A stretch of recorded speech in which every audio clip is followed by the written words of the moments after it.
5 months after my wife passed away, I took her broken glasses to be repaired. They were the last thing she wore every day, the only keepsake I had left. But when the technician examined them, his hands started trembling. He didn't give them back. Instead, he locked the door, pulled me into the back room, and said something that shattered everything. "Check her will immediately, before you're the next one in the grave." Then he showed me what was hidden inside the frames. I nearly collapsed when I saw the face on that screen. I'm deeply grateful you're here listening to this. Before we begin, drop a comment below and let me know, where are you tuning in from right now? Your city, your country. I'd love to connect with you. Also, a quick note. This account blends some fictional elements for storytelling and reflection purposes.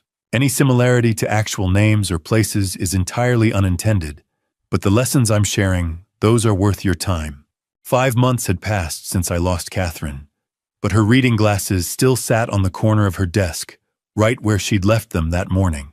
I'd walked past that desk every day, unable to touch anything. Her favorite pen, the half-finished crossword puzzle, the small jade plant she'd kept alive for 12 years. That afternoon, something shifted. Maybe it was the way the autumn light came through the window, the same way it used to catch her silver hair when she worked. I finally opened the desk drawer. The glasses were tucked beneath a stack of garden catalogs. The moment I picked them up, the left hinge gave way, and the frame split in two. I sat there holding both pieces, feeling like I'd broken the last physical piece of her I had left.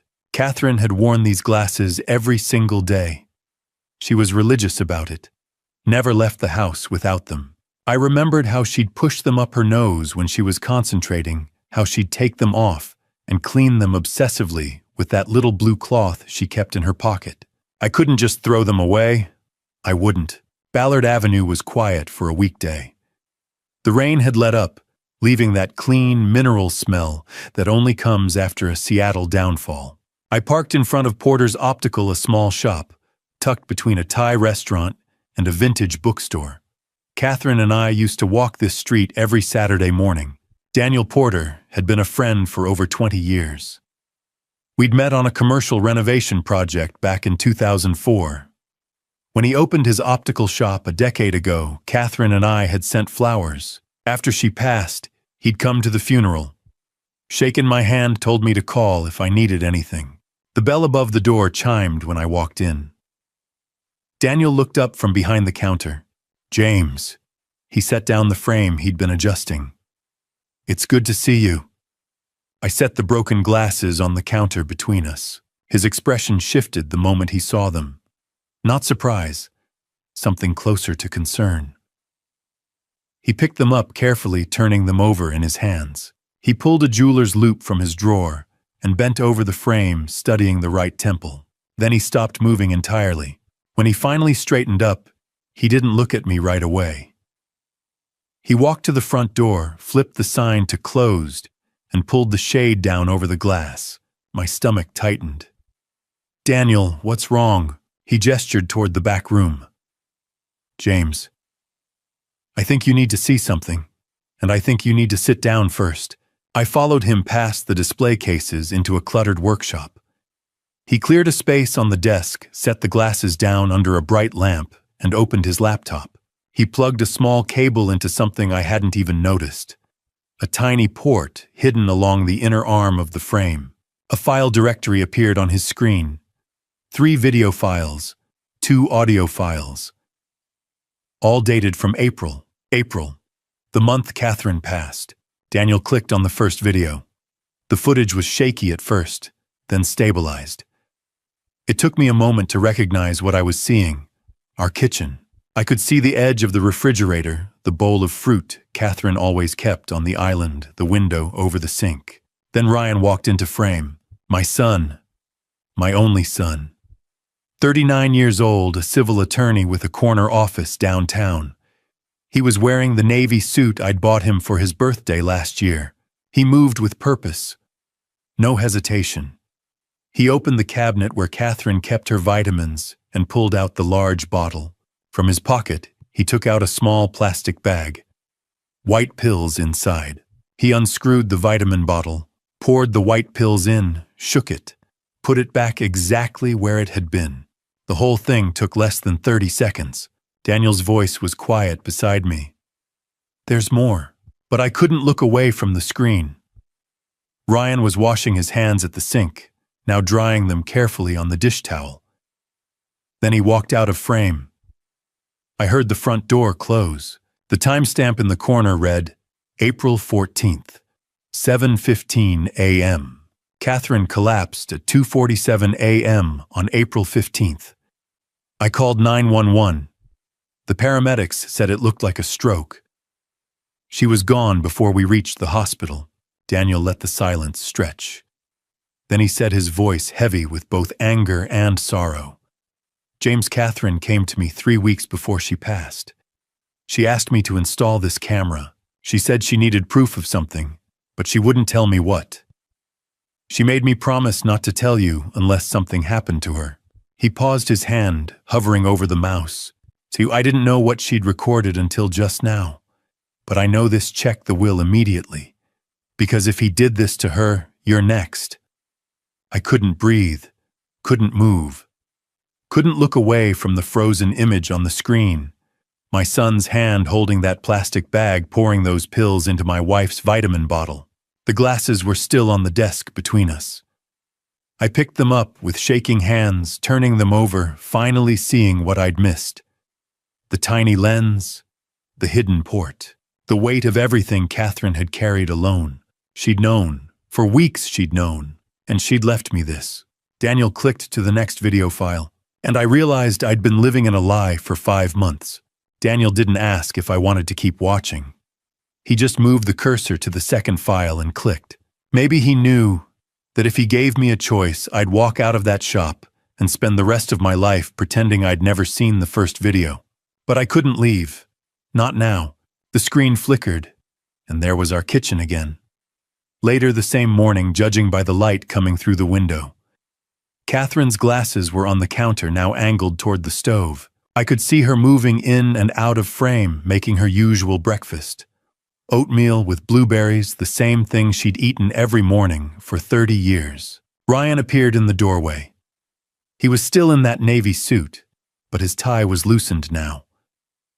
He leaned against the counter, watching her. She didn't turn around, didn't acknowledge him, just kept stirring her oatmeal. He said something I couldn't hear. Catherine's shoulders stiffened, but she still didn't look at him. After a moment, Ryan pushed off the counter and left. The video jumped forward, timestamp 9:30 that night. The kitchen was dark, except for the light over the sink. The glasses were in a different position, now facing the breakfast nook, where Catherine liked to sit with her tea before bed. I recognized the blue mug. She always used the one with the chipped handle she refused to replace. Ryan walked into frame again. This time he was on his phone, pacing. His voice came through clearly. Catherine must have been sitting close enough to the glasses for the microphone to pick it up. "It's done," he said. "I used the amount we discussed." A woman's voice responded tinny through the phone speaker. "Jessica."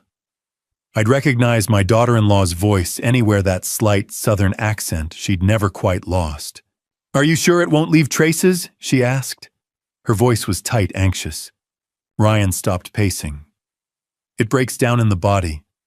Looks exactly like cardiac arrest. The ER won't even test for it, unless they have reason to suspect something. And why would they?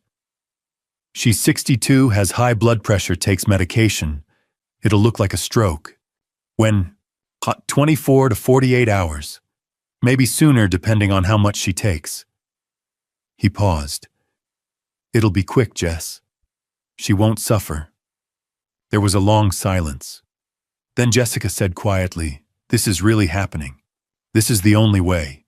You know that. The casino isn't going to wait forever, and my name is on those debts too now. Once she's gone, we use the life insurance to clear everything, and we're free." "What about your father?" Ryan's laugh was cold.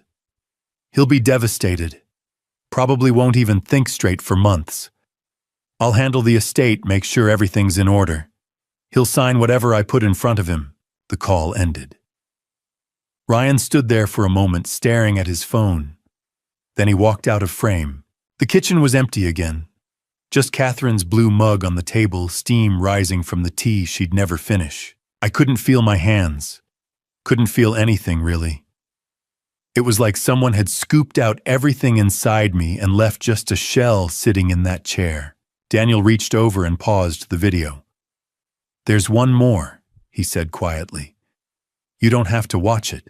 But I did. I had to see. He clicked the third file. Timestamp April 15th, 2:47 a.m. The kitchen light was on. Catherine's glasses were on the counter again, angled toward the table. I could see her sitting in the breakfast nook, her back to the camera. She was wearing her blue robe, the one I'd bought her for Christmas 2 years ago. She stood up, reaching for something on the counter. Her hand missed, grabbed at the air. Then she went down. I watched her collapse the way you watch a car accident in slow motion. Knowing what's about to happen, unable to look away, unable to stop it. She fell hard, her head hitting the edge of the table before she crumpled onto the tile floor.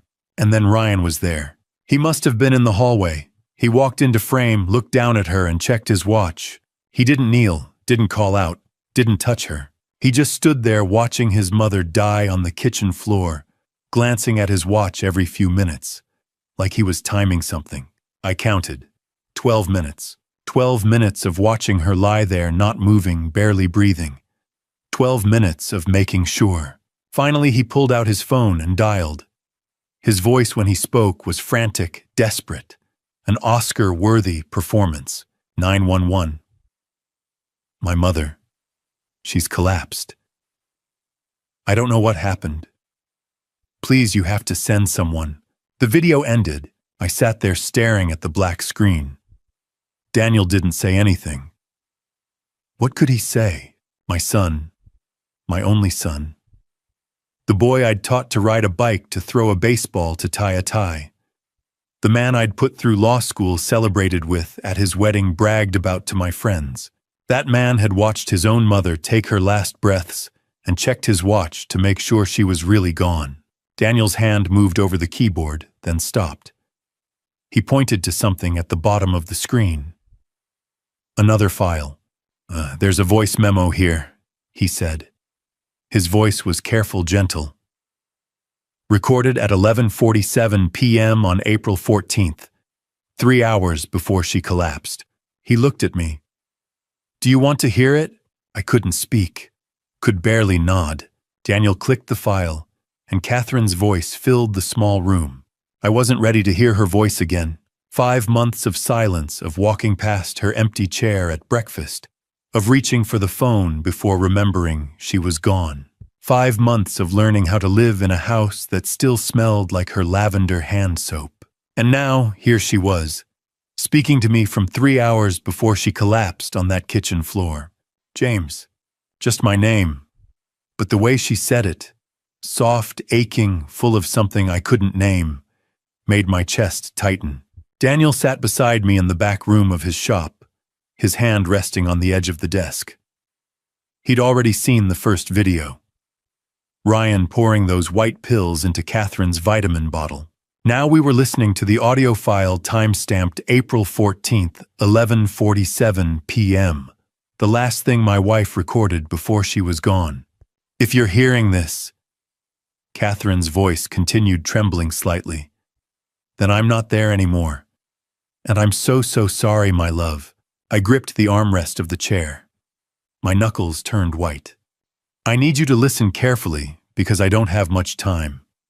There's a safe deposit box at Pacific Northwest Bank, downtown branch. Box number 447. The key is in my desk. Bottom drawer inside the blue envelope beneath my gardening catalogs. You need to go there. You need to open it." I glanced at Daniel. He was staring at the laptop screen, his jaw tight. "Inside that box, you'll find a letter. 8 pages. I wrote down everything.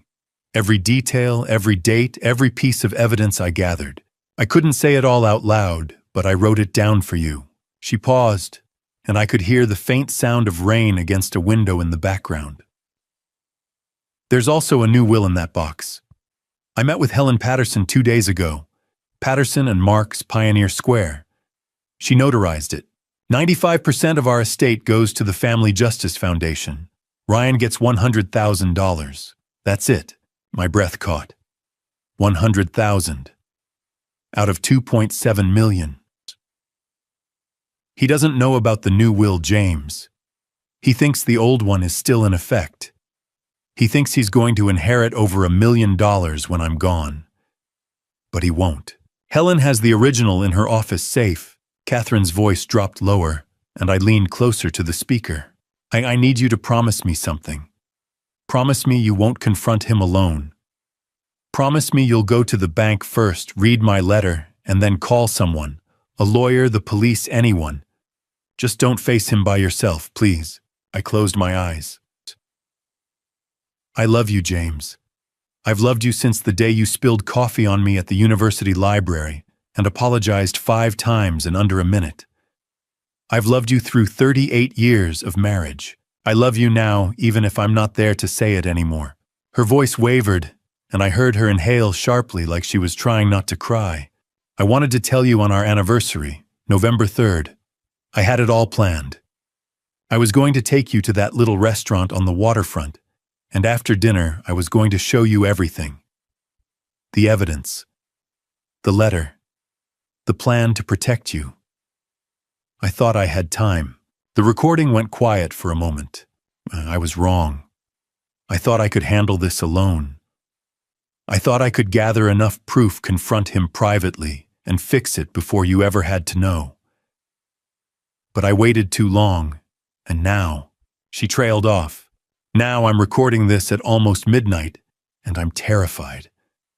I'm terrified he knows I've been watching him. I'm terrified he's going to act faster than I thought. And I'm terrified that by the time you hear this, it'll be too late for me. My chest felt like it was caving in. The glasses I'm wearing right now, the ones you're probably holding if you're listening to this, they have a hidden camera. Daniel Porter helped me install it in March. He's a good friend, James. You can trust him. Check the videos. You'll see. She paused again, and when she spoke next, her voice was barely above a whisper. Amba Box 447. Blue envelope in my desk.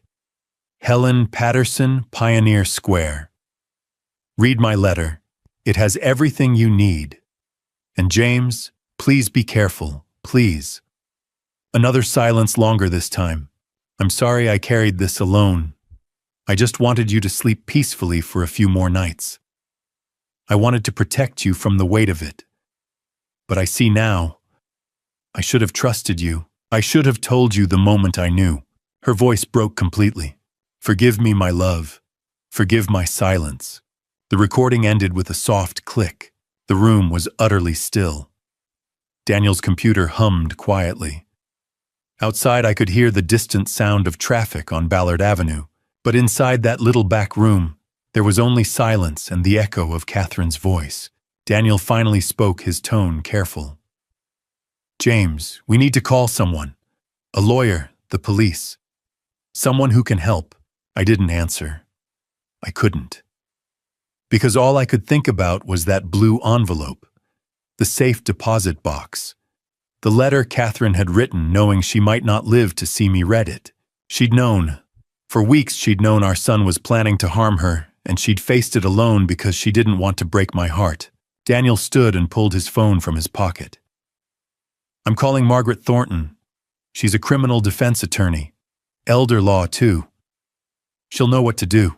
He dialed. I heard the phone ring once, twice. Then a woman's voice answered. This is Margaret Thornton. Daniel glanced at me, then spoke into the phone. Margaret, it's Daniel Porter. I have a client here who needs your help immediately. His wife passed 5 months ago. They said it was a stroke, but we just found evidence that suggests it wasn't natural. And we think his son is planning to harm him next.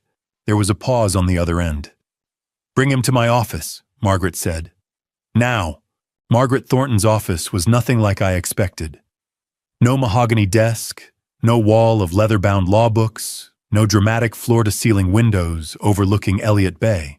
Just a modest space on the 7th floor of a building in downtown Seattle, with practical furniture and a coffee maker that looked like it had seen better days. She was exactly what Daniel had promised when he'd handed me her card in the parking lot outside his shop: sharp, experienced, and someone who wouldn't waste my time with platitudes.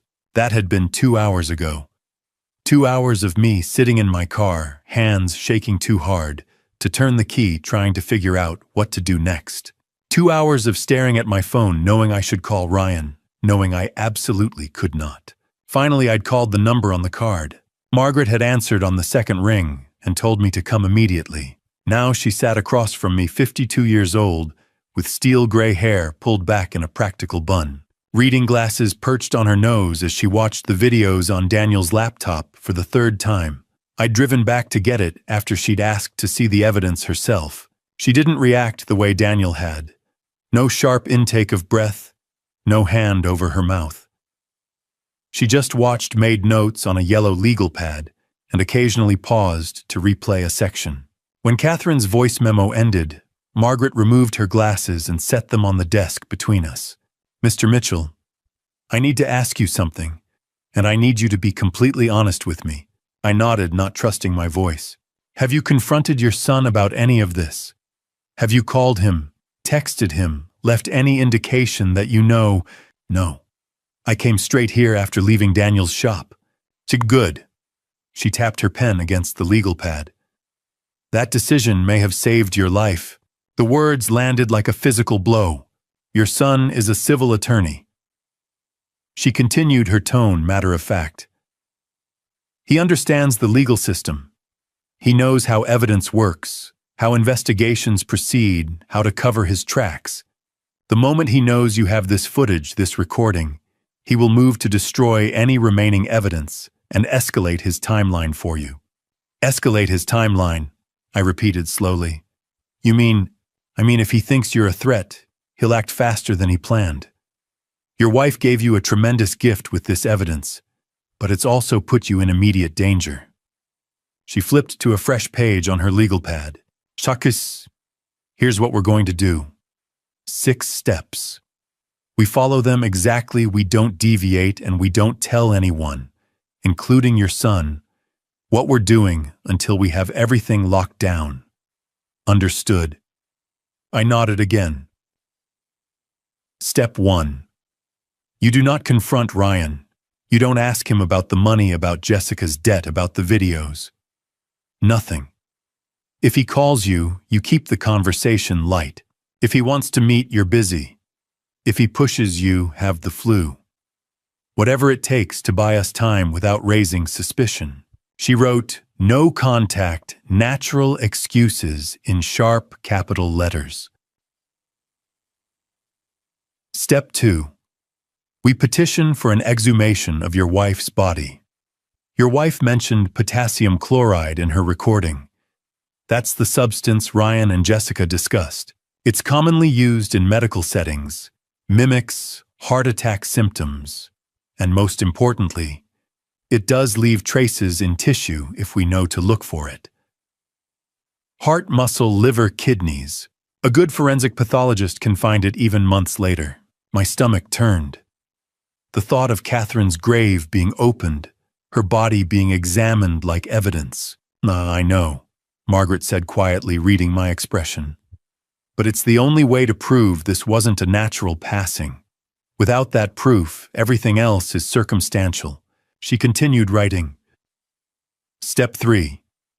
We hire a forensic accountant to trace every penny of that $680,000. Where it went, when, how. Bank records, wire transfers, cash withdrawals. We build an airtight paper trail showing systematic embezzlement over 18 months. Step 4. We verify the new will with Helen Patterson. I'll contact her directly, attorney to attorney. We'll confirm it's properly executed, legally binding, and that Ryan has no knowledge of its existence. Step 5. From this moment forward, you record every interaction with your son. Washington is a one-party consent state, which means you can legally record any conversation you're part of without the other person's knowledge. If Ryan calls you, record it. If he shows up at your house, your phone is recording in your pocket. Everything. Margaret looked up from her notes.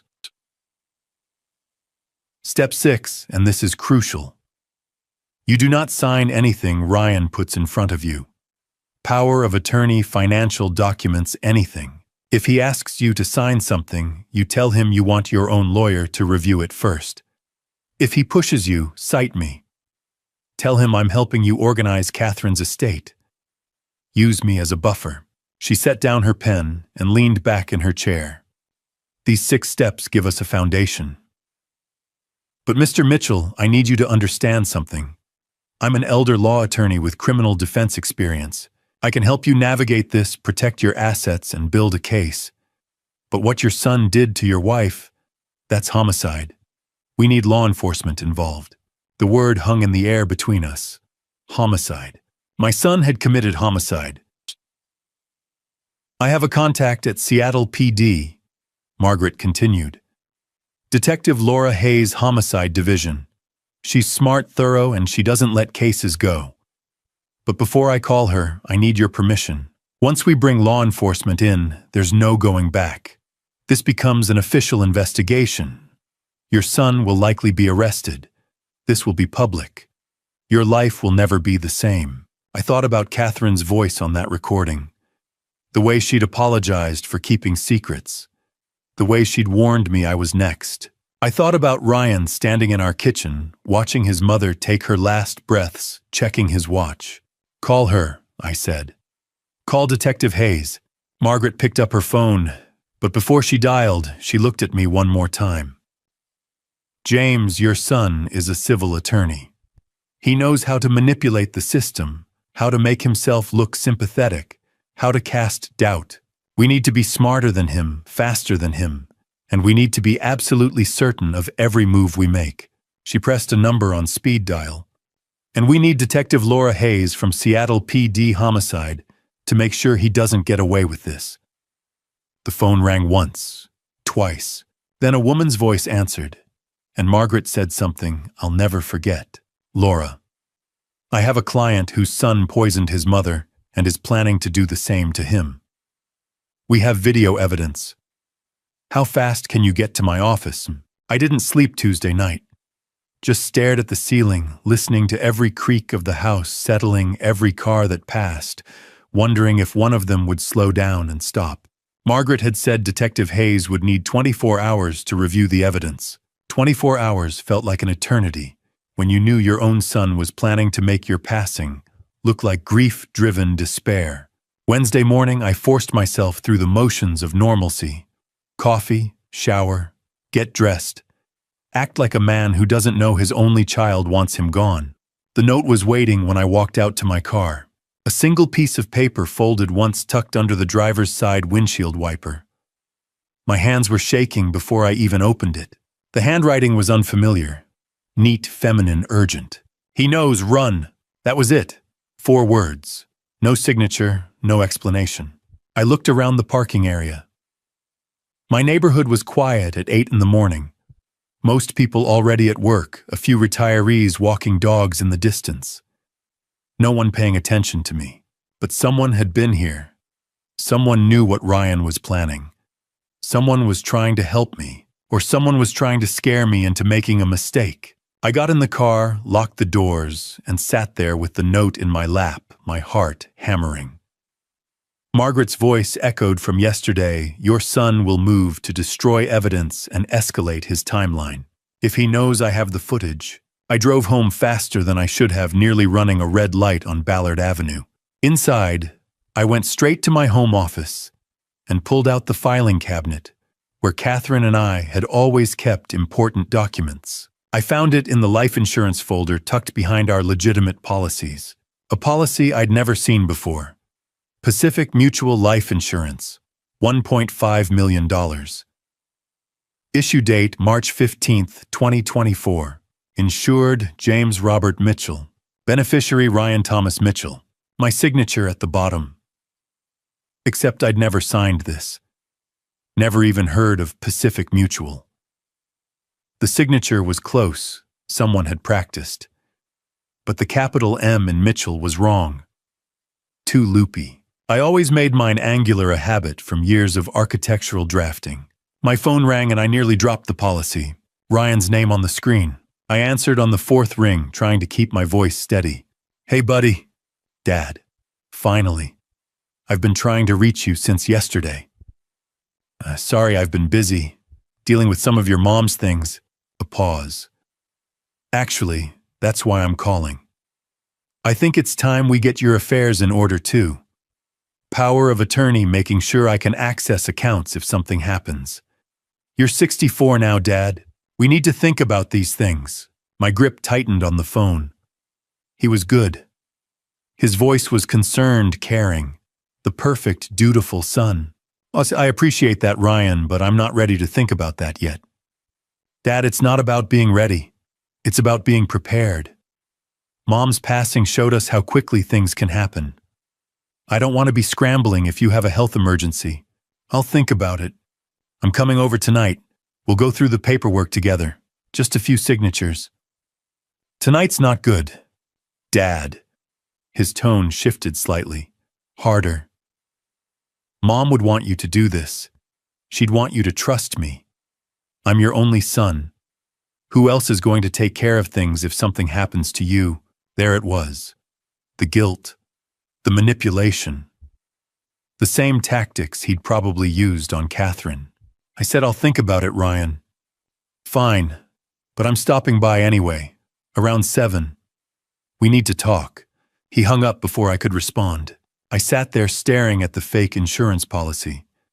I called Margaret. She answered immediately. "James, what's wrong?" "There was a note on my car this morning. He knows. Run." And I found a life insurance policy in my files. 1.5 million, my forged signature Ryan as beneficiary. And he just called, says he's coming tonight to get me to sign power of attorney documents. Silence. Then, "Get out of your house right now. Don't pack anything, don't wait. Drive to a hotel, pay cash, use a fake name if you have to. Turn off location services on your phone. Do not tell anyone where you're going, not even me. Margaret." James, listen to me. If Ryan is pushing this hard, this fast, it means he knows you're on to him. That note is from someone trying to warn you.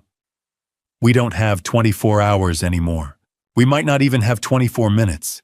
Get out. Now. I grabbed my wallet and keys, leaving the fake policy on my desk. As I headed for the door, I pulled up my security camera app. The one we'd installed last year after break-ins in the neighborhood. The live feed showed my front porch. Empty. Then I scrolled back through the recorded footage from the past hour. My blood ran cold. Ryan had been there. 30 minutes ago, while I was still in my office. He'd walked up to the front door, tried the handle. Locked, thank God. Then stood there for almost 5 minutes, peering through the living room window. Finally, he'd pulled out his phone and typed something. Then walked back to his car. I switched to the street view camera and zoomed in on his phone screen in the recording. The angle was just right to catch what he'd typed.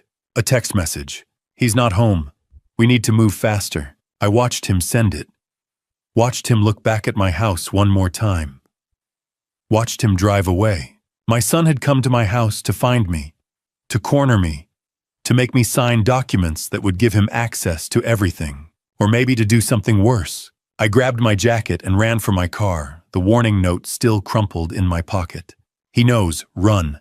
And for the first time since finding Catherine's glasses, I did exactly that. I ran.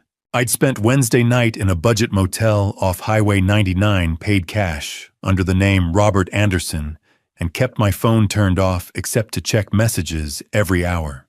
The room smelled like stale cigarettes and industrial cleaner, but it had a deadbolt and a view of the parking lot, and that was all I needed. I didn't sleep, just watched car headlights sweep across the ceiling and thought about Ryan standing on my porch, peering through my living room window, texting someone that they needed to move faster. Thursday morning, Margaret had sent a single encrypted message. 8 a.m., my office. Bring nothing. Now I sat in that same chair across from her desk, And this time we weren't alone. Thomas Reed looked exactly like what he was, a man who'd spent 40 years following money trails that people desperately wanted hidden. 61 years old, gray suit, reading glasses on a chain, and a leather briefcase that had seen better decades. He set the briefcase on Margaret's desk and pulled out a report thick enough to be a novel. Now 47 pages, he said. But I can summarize if you'd prefer the version that won't make your head spin. Summarize? Margaret said. We don't have time for the full audit. Thomas flipped to a page marked with a yellow tab, a spreadsheet covered in numbers, dates, and highlighted transactions. Your family trust was established in 2006. Original funding was $1.8 million. By January 2023, it had grown to $2.4 million. He turned the page. That's when the withdrawals started. I leaned forward, studying the spreadsheet. Rows and rows of transactions, each one highlighted in yellow. 23 withdrawals over 18 months. Thomas continued. Small enough to avoid triggering bank alerts. 20,000 here. 40,000 there. Always under 50,000 per transaction, always spaced at least 3 weeks apart. Textbook embezzlement strategy. He ran his finger down the column. I've documented every single one. Wire transfers to 3 different accounts. 2 in Ryan's name, 1 joint account with Jessica Mitchell. My hands were flat on Margaret's desk, pressing down hard enough that my knuckles went white. The current balance of the trust is $1.72 million. Your son embezzled $680,000 over a year and a half. He did it slowly, carefully, and he would have gotten away with it if your wife hadn't been watching. She knew, I said quietly. In her recording, she said she'd been tracking it since March. To March of this year, Thomas confirmed. That's when the withdrawals got larger, more frequent. He was getting desperate. Margaret leaned back. Desperate for what? Where did the money go? Thomas flipped to another tabbed section. This one had photographs, screenshots of casino statements, credit reports, collection notices. Jessica Mitchell has a gambling problem. High-stakes poker and blackjack at Emerald Bay Casino. She currently owes the casino $920,000. The number hit me like a fist to the gut. The debt is held by Pacific Holdings LLC, a shell corporation run by people you don't want to owe money to. The kind who don't take you to court when you don't pay. They handle collection differently. How differently? I asked. Thomas didn't sugarcoat it. Broken bones first, then escalates from there.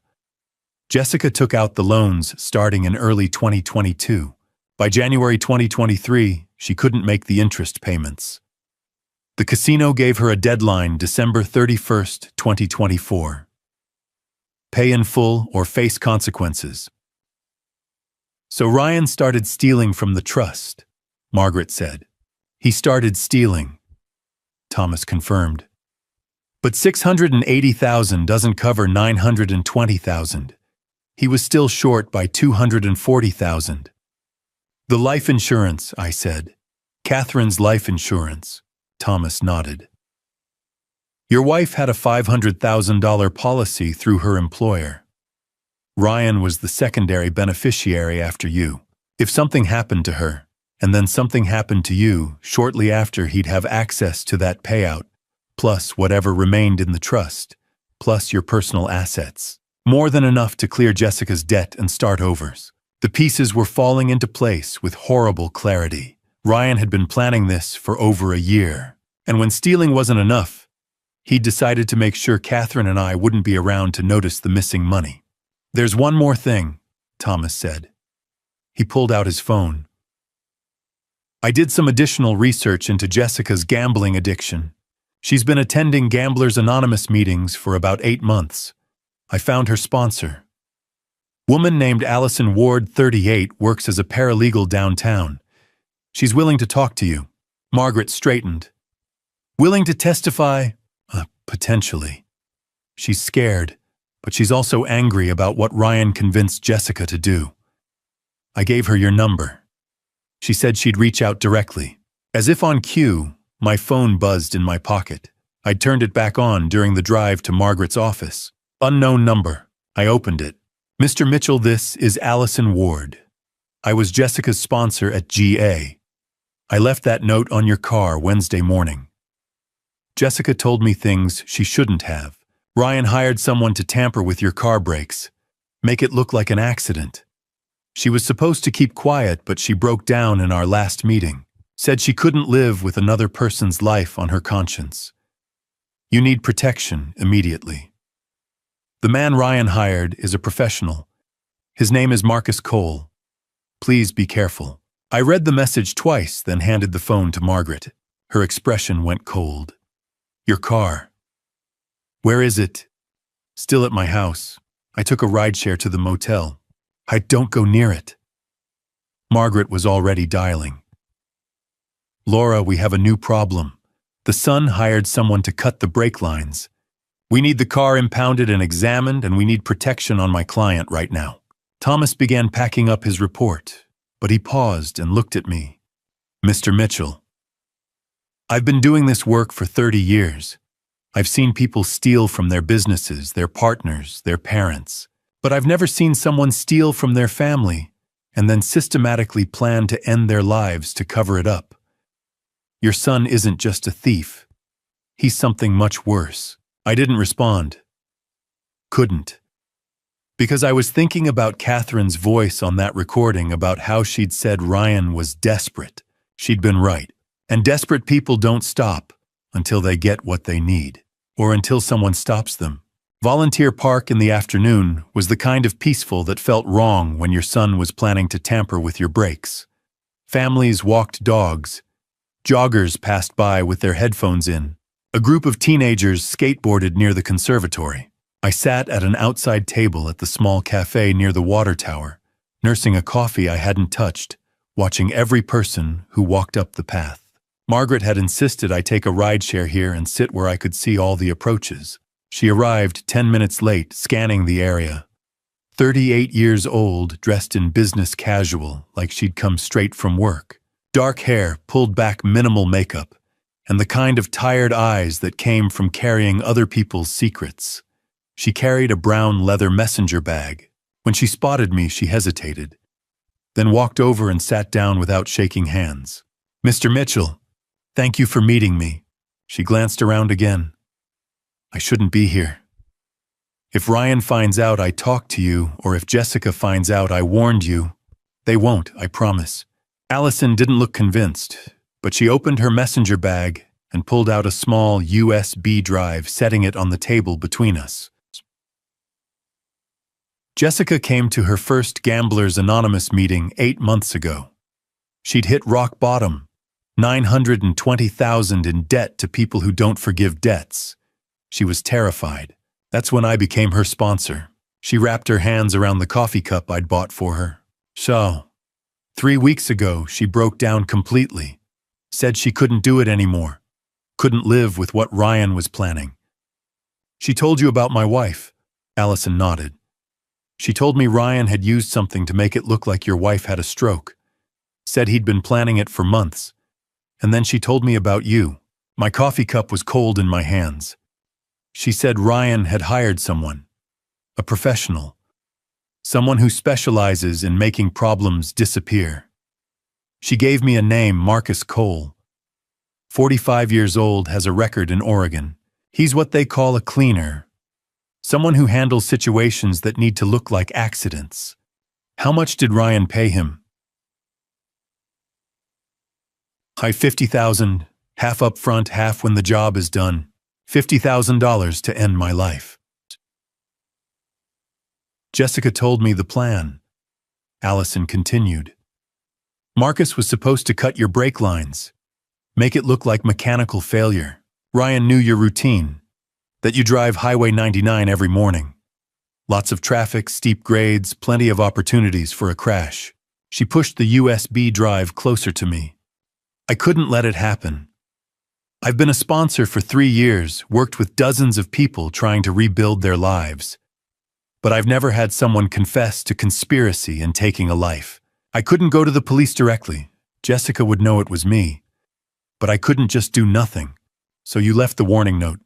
I left the note, and I did something else. She tapped the USB drive. 3 weeks ago, Jessica told me Ryan and Marcus were meeting at a bar in Fremont to finalize the details. I went too. Sat in the back with my phone recording. I got the whole conversation. My hand closed around the USB drive.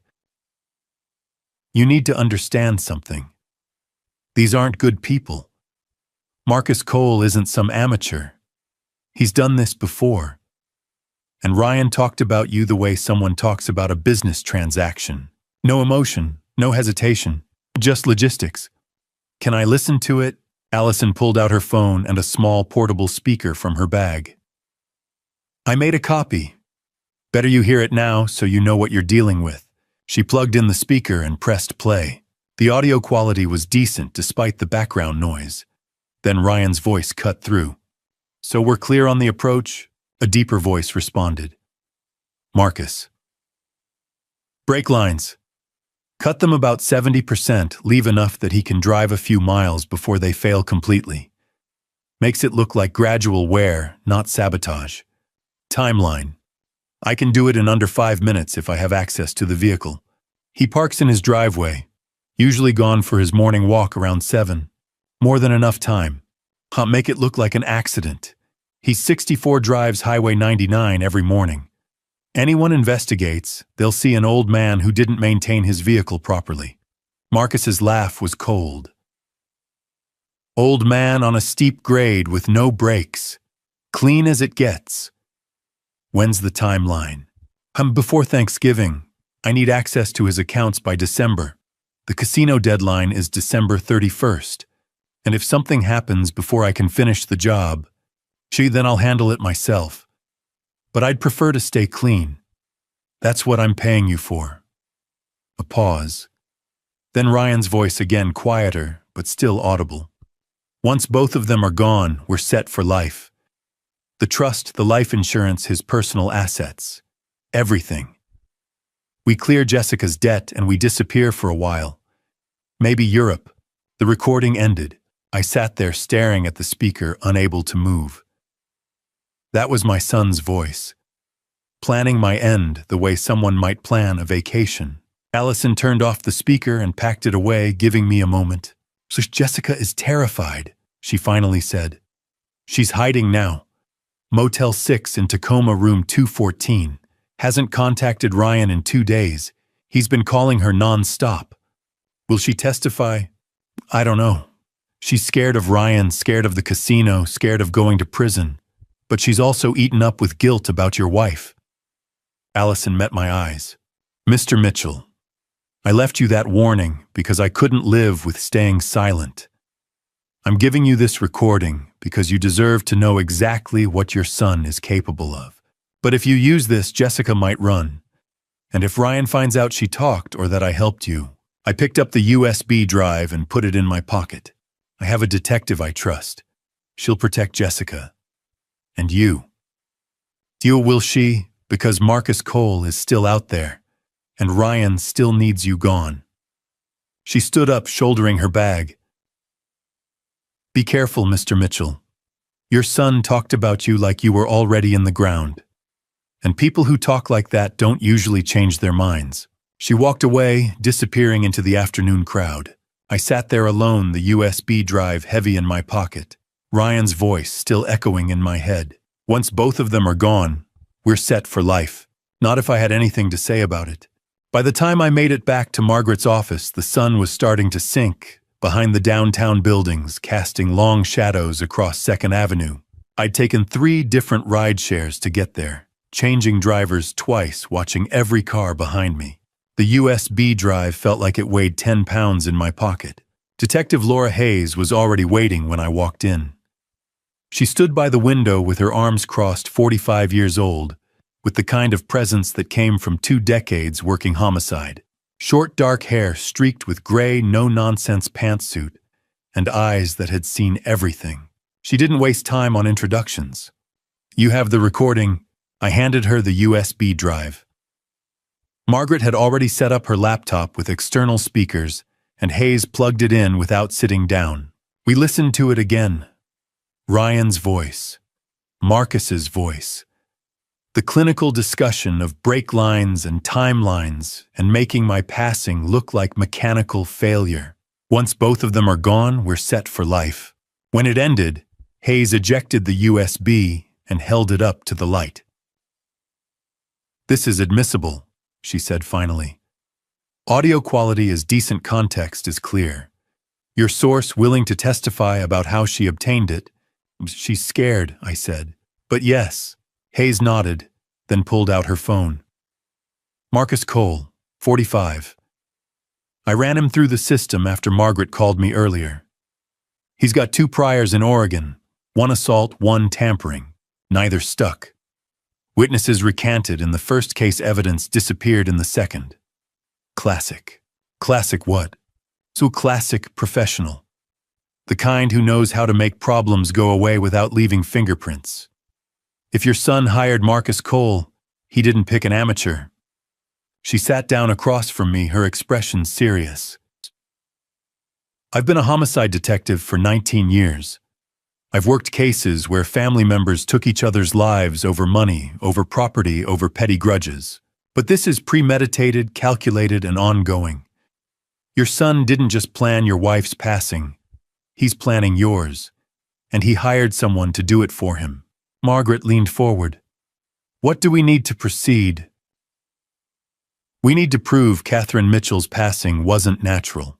Right now we have video evidence of Ryan tampering with her vitamins, his voice discussing a substance that mimics cardiac arrest, and his wife's sponsor testifying about a confession. That's strong, but it's circumstantial until we have physical proof." "The exhumation," I said quietly. Hayes met my eyes. "The exhumation. I know this isn't easy, but it's the only way to prove what your son did. If Catherine was dosed with potassium chloride, the way the recording suggests, traces will remain in her tissue. Heart, muscle, liver, kidneys. A good forensic pathologist can detect it even months later." My throat was tight. The thought of Catherine's grave being opened. "I'll make it as dignified as possible," Hayes said. "Evergreen Cemetery, early morning before public hours.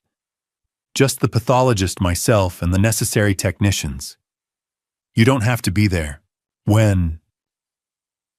"I need a court order first. Margaret's already drafted an emergency petition to King County Superior Court. If we can get it in front of a judge tonight, we can have the order signed by midnight and proceed at first light." Margaret was already on her phone. "Judge Patricia Holloway owes me a favor. She'll see us." Things moved quickly after that. Margaret left to file the petition in person.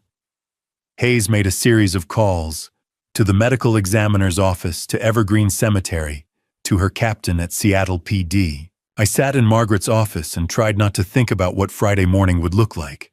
An hour later, Margaret returned with a signed order. Judge Holloway had reviewed the evidence and deemed it sufficient for emergency exhumation. Friday, 6 a.m. Hayes checked her watch. "Forensic pathologist will meet us at Evergreen at 0600. We'll extract tissue samples, send them to the state lab for toxicology screening. Results will take about 72 hours for preliminary. But if there's potassium chloride present at the levels your son discussed, we'll know fast. And then we arrest him. Conspiracy to commit homicide, tampering, embezzlement, insurance fraud. We'll bring Marcus Cole in too. But first, Mr. Mitchell, we need to keep you alive long enough to see justice happen." She pulled out a card and slid it across the table. "Protective custody, starting tonight. 2 officers outside whatever location you choose. 24/7 coverage until we have Ryan and Marcus in custody." Margaret pulled out a file folder. "There's something else." In Catherine's voice memo, she mentioned a safe deposit box at Pacific Northwest Bank. "We need to access it before Ryan realizes we're moving on him." Hayes looked up. "What's in the box?" "I don't know," I admitted. "She said to check it. Then we go first thing tomorrow morning." Before the exhumation, before Ryan knows we're taking action. Hayes stood up. Mr. Mitchell, from this moment forward, you're not alone in this. You have the full weight of Seattle PD homicide behind you. We're going to prove what your son did to your wife, and we're going to stop him from doing it to you. She checked her phone, then her expression shifted. What? I asked. Ryan Mitchell called the station 40 minutes ago. Said he was concerned about his father hasn't been able to reach him. Pretending to be the worried son, my blood ran cold. He knows something's wrong, Hayes said. He knows you're avoiding him, which means we're running out of time. She looked at me, her expression hard. Tomorrow morning at 0600, we'll know what your son did to your wife. Tonight, you're under full protection. But if Ryan called the station asking about you, that means he's getting desperate. Margaret's office suddenly felt very small. Where do I go? I asked. Hayes was already typing. Safe house. Officers are en route now. We leave in 5 minutes. As we stood to go, Margaret touched my arm. Catherine's safe deposit box. Whatever's in there, she wanted you to find it before Ryan could. We'll get it tomorrow, first thing. I nodded, but I was thinking about Hayes's words. Tomorrow at 6 a.m. we'll know. After 5 months of questions, 5 months of grief I couldn't name. Because I hadn't known it was grief mixed with betrayal, I would finally have proof. Catherine hadn't just collapsed from a stroke. Our son had ended her life, and tomorrow we'd prove it. Dawn hadn't broken yet when Margaret and I pulled up to Pacific Northwest Bank. The streets were empty, the sky that deep purple-black that comes just before sunrise. We'd left the safe house at 4:32, police officers trailing us in an unmarked car. In less than an hour, they'd be opening Catherine's grave. But first, we needed to know what she'd left behind. The bank manager met us at the entrance, a woman in her 50s, who'd clearly been woken up early for this. Margaret had called in another favor, a judge's order allowing emergency access to the safe deposit box. The manager didn't ask questions, just checked our identification before leading us through the empty lobby to the vault. My hand went to my pocket, feeling for the small envelope I'd found in Catherine's desk. Just a blank white envelope with a single key inside. Now I knew why. "The box 447, the manager said, running her master key through the lock. She stepped back. "Take your time." Margaret and I were alone in the small private room. I pulled out the box and set it on the table between us. Inside were 3 things. A thick envelope. Catherine's handwriting on the front, for James. "If you're reading this, I'm gone." A legal document folded and bound with a blue cover. Last will and testament of Catherine Ann Mitchell. And a small USB drive in a plastic case labeled April 15th, 1 a.m. I reached for the letter first. 8 pages written in Catherine's careful script. I recognized the pen I'd given her for our 30th anniversary. My vision blurred before I even started reading. "My dearest James, if you're reading this, then I failed. I'm so sorry, my love." I had to stop, press my palm against my mouth, force myself to keep reading. "I planned to tell you on our anniversary, November 3rd. I was going to show you everything I'd discovered, but I don't think I have until November. Ryan knows I found out about the money. $680,000, James. Our son has been stealing from us for 18 months. When I confronted him 2 weeks ago, he told me about Jessica's gambling debt, about the casino, and then he told me that if I said anything, he would make it look like I had an accident. I didn't believe him at first, but then I saw something in his eyes, something cold and desperate. So I took precautions. I had a camera installed in my reading glasses. Every conversation in our kitchen has been recorded since March 28th. If Ryan did something to me, the evidence is there. I also changed our will. 3 days ago, I met with Helen Patterson. 95% of our estate goes to the Family Justice Foundation. Ryan gets 100,000. Enough to show I didn't cut him out entirely, but not enough to make my passing profitable. James, I need you to understand why I didn't tell you. Because you love him so completely. You've always seen the best in our son, and I couldn't bear to be the one to destroy that. I thought, if I gathered enough evidence, if I gave Ryan one last chance, maybe he'd choose differently. I was wrong, so I'm leaving you this. All the evidence you need, and I'm begging you, please don't confront him alone. Please protect yourself, because my love, I think you're next. I love you. I've loved you since the day you spilled coffee on me in that library 39 years ago. Forgive my silence. I just wanted you to sleep peacefully for a few more nights, without having to cry over our son.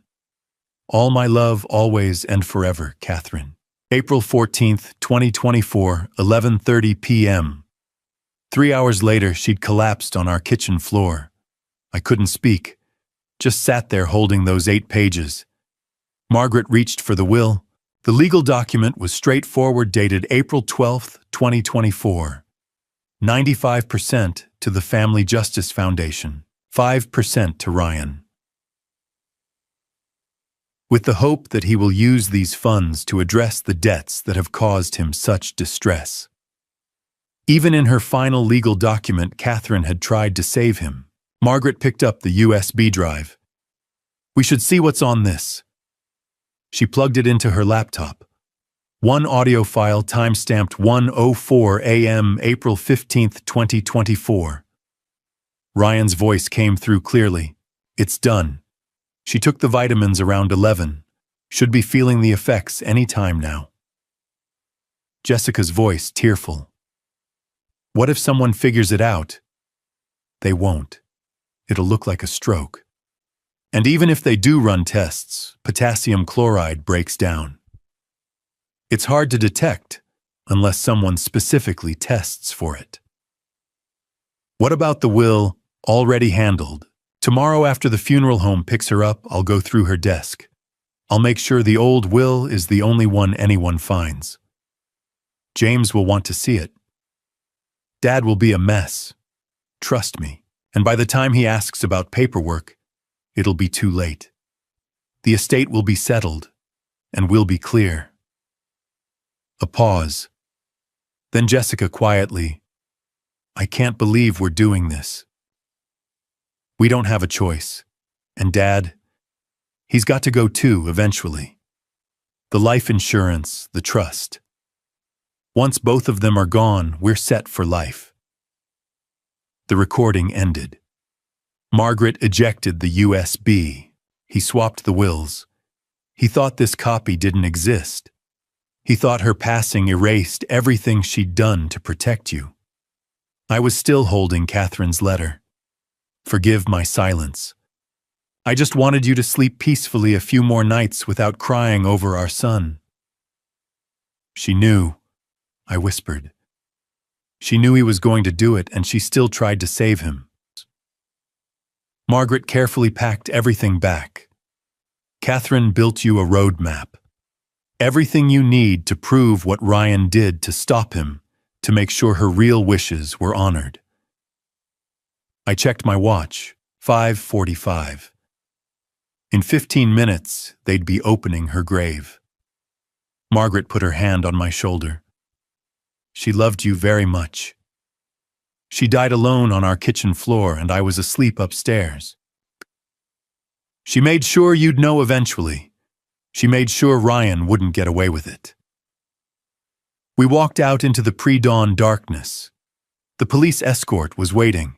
Detective Hayes was already at Evergreen Cemetery. In a few minutes, we'd have physical proof of what Ryan had done. But I already had everything I needed in my hands. Catherine's words, Catherine's will, Catherine's evidence. My wife had protected me from beyond the grave.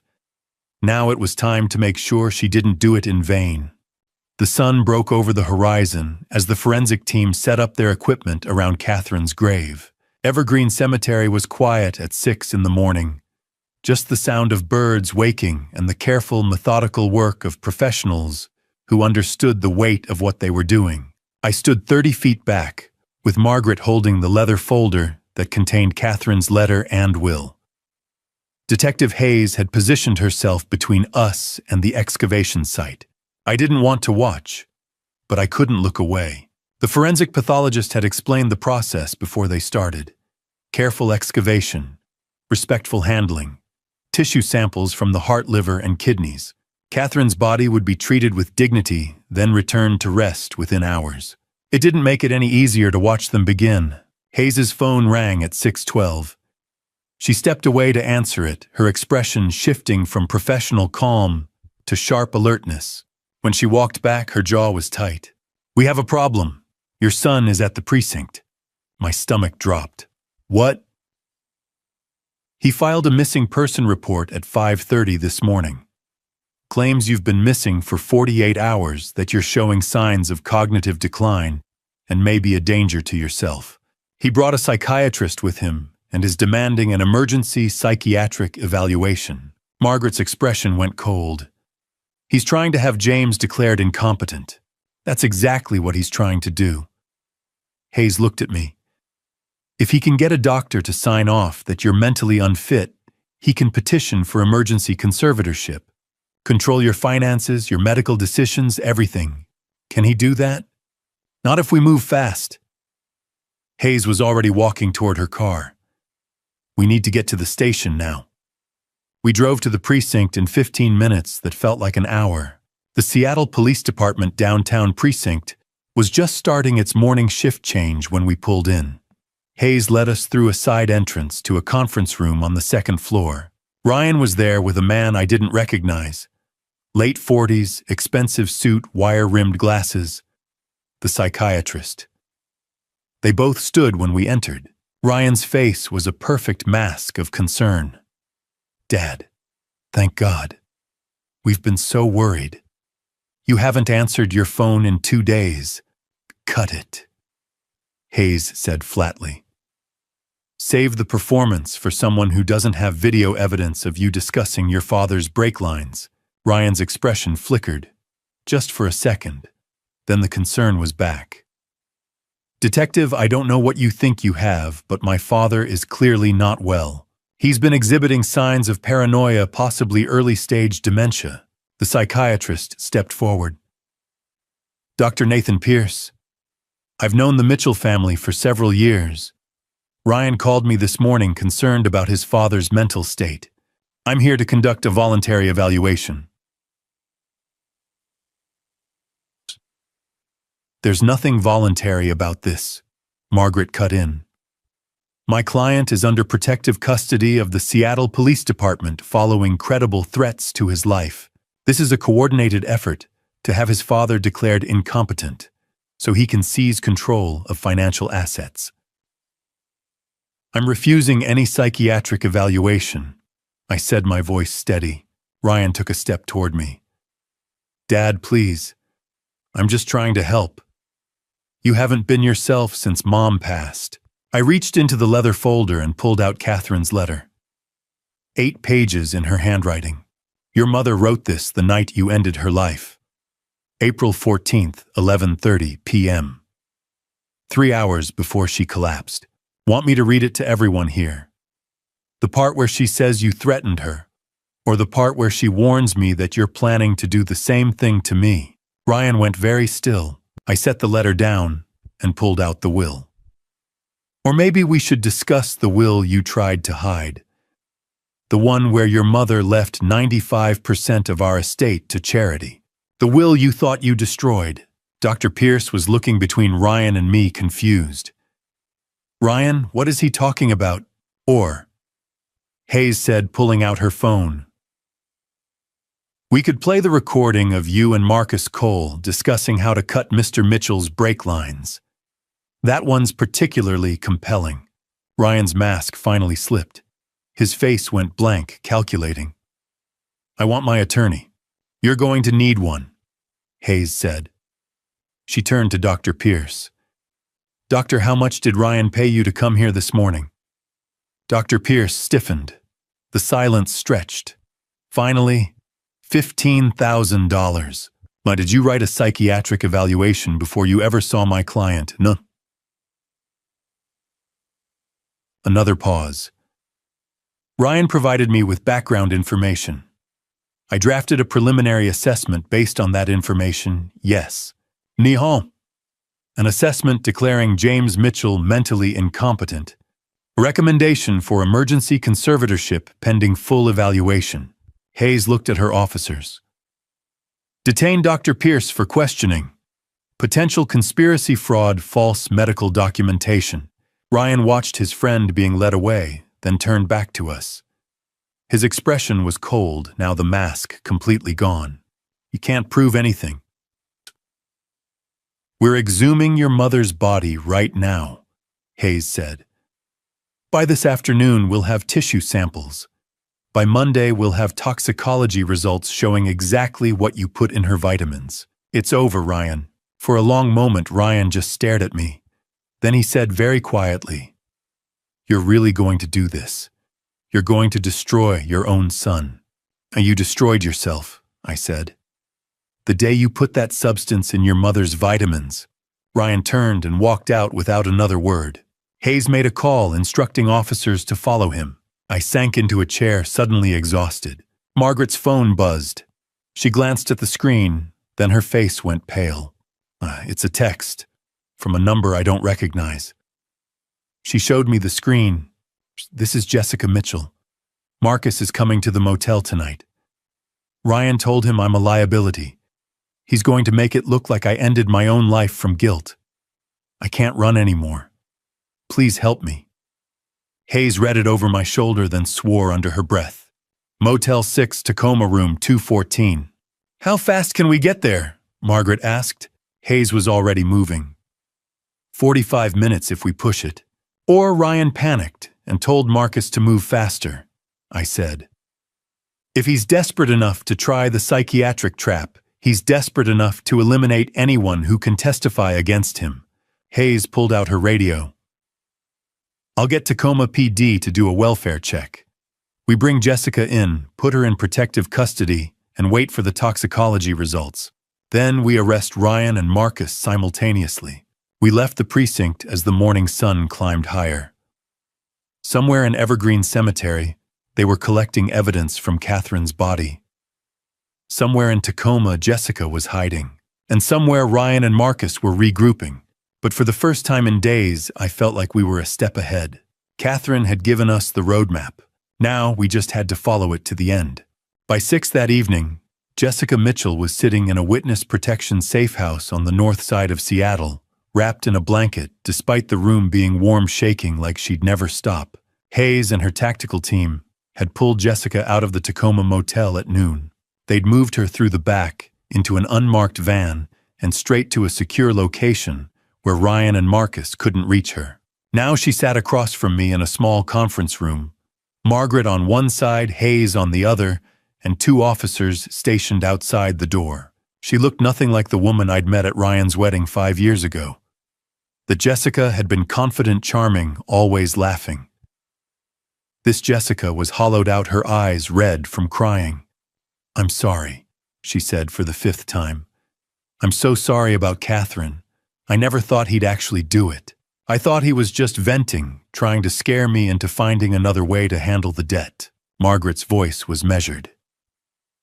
"Jessica, we've offered you full immunity in exchange for your complete cooperation. That means testifying against Ryan and answering every question truthfully. Do you understand?" "Yes." "Then tell us everything. The plan for tomorrow morning. Every detail." Jessica took a shaky breath. "Marcus is supposed to meet Ryan at 5:30 tomorrow morning. At your house." She looked at me. "Ryan had a spare key made 6 months ago. My house. The place Catherine and I had lived for 23 years. Where she'd collapsed on our kitchen floor." "What's the plan?" Hayes asked. "Marcus is going to make it look like James took too many pills. Sleeping medication maybe mixed with alcohol. They're going to stage it like a suicide. A widower who couldn't handle the grief of losing his wife." The room went very quiet. Ryan will show up later, Jessica continued. Around noon. He'll call the police, say he'd been trying to reach his father all morning and got worried. He'll be the devastated son who just lost both his parents within 6 months. No one will question it. How do you know all this? Margaret asked. Ryan told me. 2 nights ago when I said I couldn't do it anymore. He said it was too late to back out now, that if I tried to run or talk, Marcus would take care of me the same way. Hayes leaned forward. Jessica, has Ryan discussed any contingency plans? Then Ryan does it himself. He has pills in his car. He said one way or another it has to happen this weekend before the toxicology results come back. He knows you're looking into Catherine's passing. He knows time is running out. Hayes pulled out a notepad. Here's what we're going to do. Mr. Mitchell, you're going to be in your house tomorrow morning at 5 a.m. We wire you up. Recording device, GPS tracker, panic button. You'll be sitting in your living room when Ryan arrives. You want me to confront him. I want you to give him the opportunity to confess. Keep him talking. Ask him questions. Let him think he's got you cornered. People like Ryan, intelligent, arrogant, they can't help themselves. They want you to know how clever they've been. And if he doesn't confess, Margaret's expression was grim. Then we have nothing admissible until the toxicology results come back Monday. And by then Ryan might flee. We need him on tape, James. What about Marcus? We'll have 6 officers positioned in houses around yours. The moment Ryan or Marcus makes a move toward you, we're 10 seconds away. Jessica spoke up quietly. Marcus won't come inside until he's sure it's safe. Ryan will go in alone first. Then that's when we get Ryan's confession, Hayes said. Before Marcus enters, we arrest Ryan inside, then take Marcus when he approaches. And if something goes wrong, I asked. Hayes met my eyes. Then you hit the panic button and we breach the house. But I have to be honest with you. This is high risk. Ryan is desperate, and desperate people are unpredictable. I thought about Catherine's letter, about how she'd faced Ryan alone, gathering evidence, trying to protect me, about how she'd died on our kitchen floor while I slept upstairs. I'll do it, I said. Hayes nodded slowly. Then we start preparing now. I'll have a tech come in tonight to fit you with the wire and go over the panic button protocols. The officers will be in position by 4:30 a.m. You'll enter your house at 5 turn on a single lamp in the living room and wait.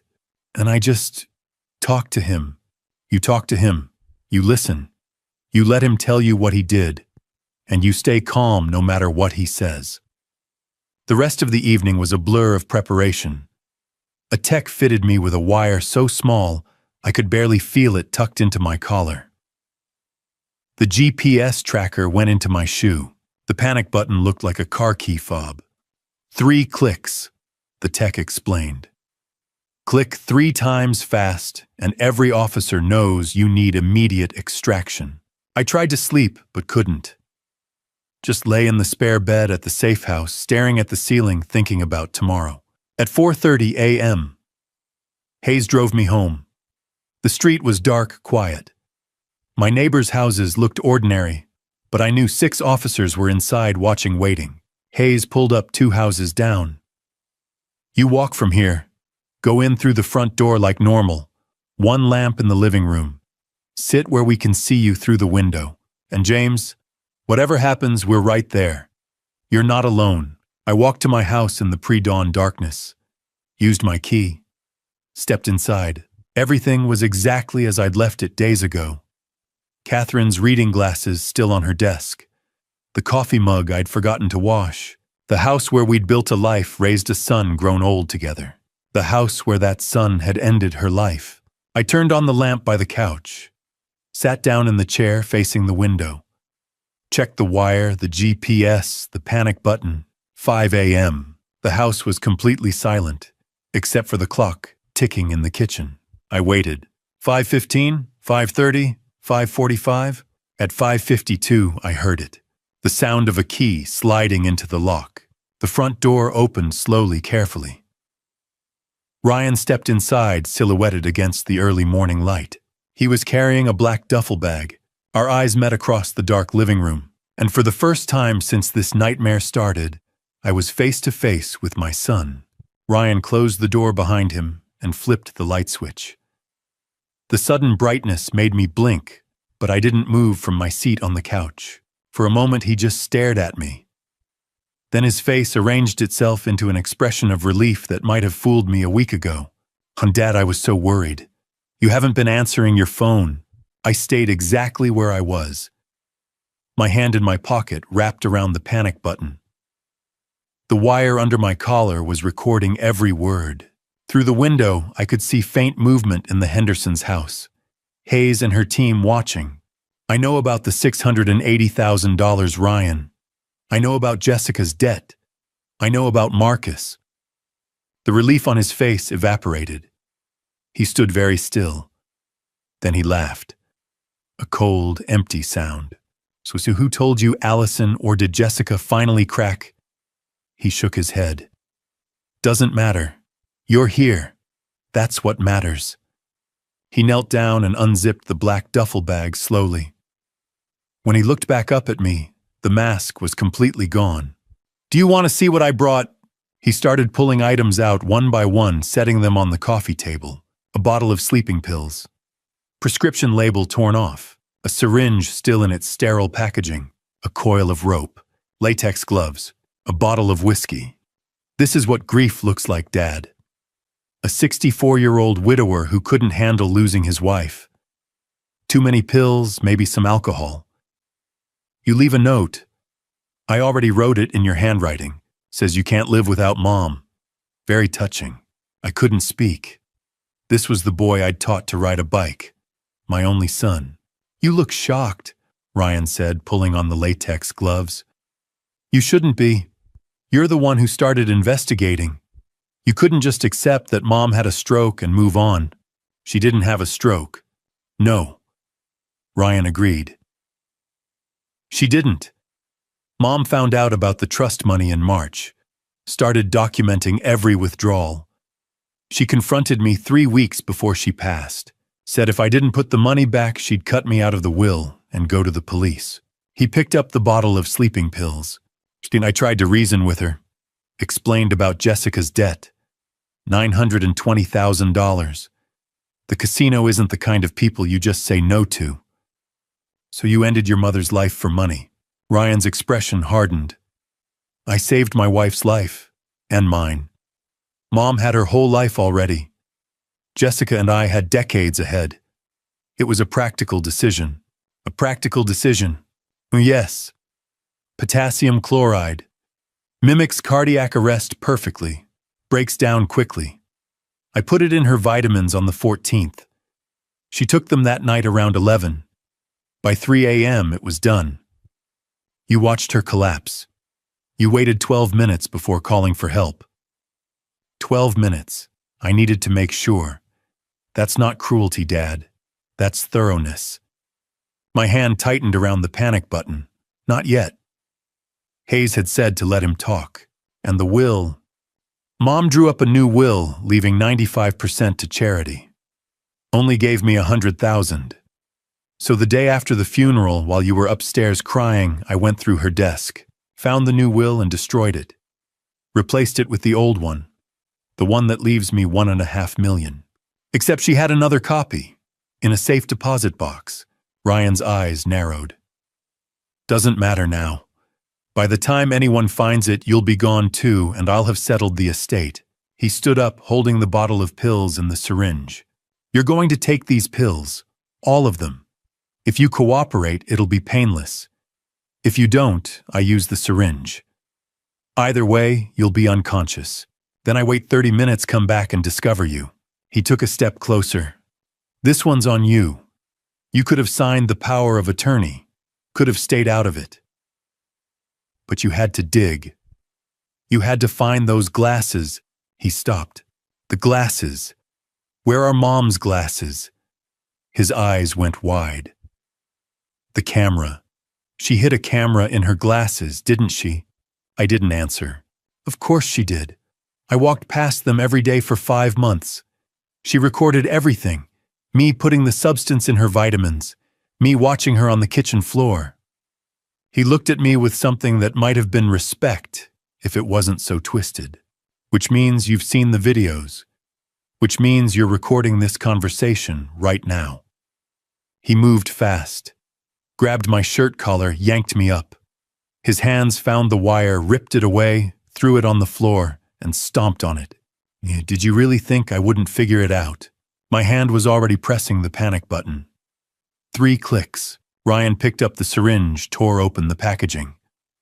You should have trusted your son instead of playing detective. This is your fault. He took a step toward me, syringe raised. The front door exploded inward. Detective Hayes came through, first weapon drawn, 6 officers behind her. Seattle police dropped the weapon hands where I can see them. Ryan froze. For a second I thought he might fight. Then he dropped the syringe. It clattered on the hardwood floor. He sank to his knees, slowly, hands raised. I want my lawyer. Hayes moved in, cuffing him, while officers secured the duffel bag and photographed the contents. Another officer helped me up. You got it all? I asked Hayes. Even after he broke the wire, she tapped her ear. Backup recording from the device in your shoe, and we heard enough through the window. We've got his full confession, Mr. Mitchell. Every word. Ryan looked at me from the floor, his hands cuffed. You're really going to testify against your own son? You're not my son, I said quietly. I don't know who you are, but you're not the child Catherine and I raised. They let him out in handcuffs, blue lights flashing, more police cars arriving. Margaret appeared in the doorway. James, are you all right? I wasn't. Wouldn't be for a long time. Maybe never. But I nodded anyway. It's over, Hayes said. As they cleared my house, collecting evidence, I stood in my living room and looked at everything Ryan had brought. The pills, the rope, the note he'd forged. My son had come here to take my life the way he'd taken his mother's, and Catherine had made sure I'd be ready. Her glasses, her letter, her voice memo, her will. She'd fought him from beyond the grave and won.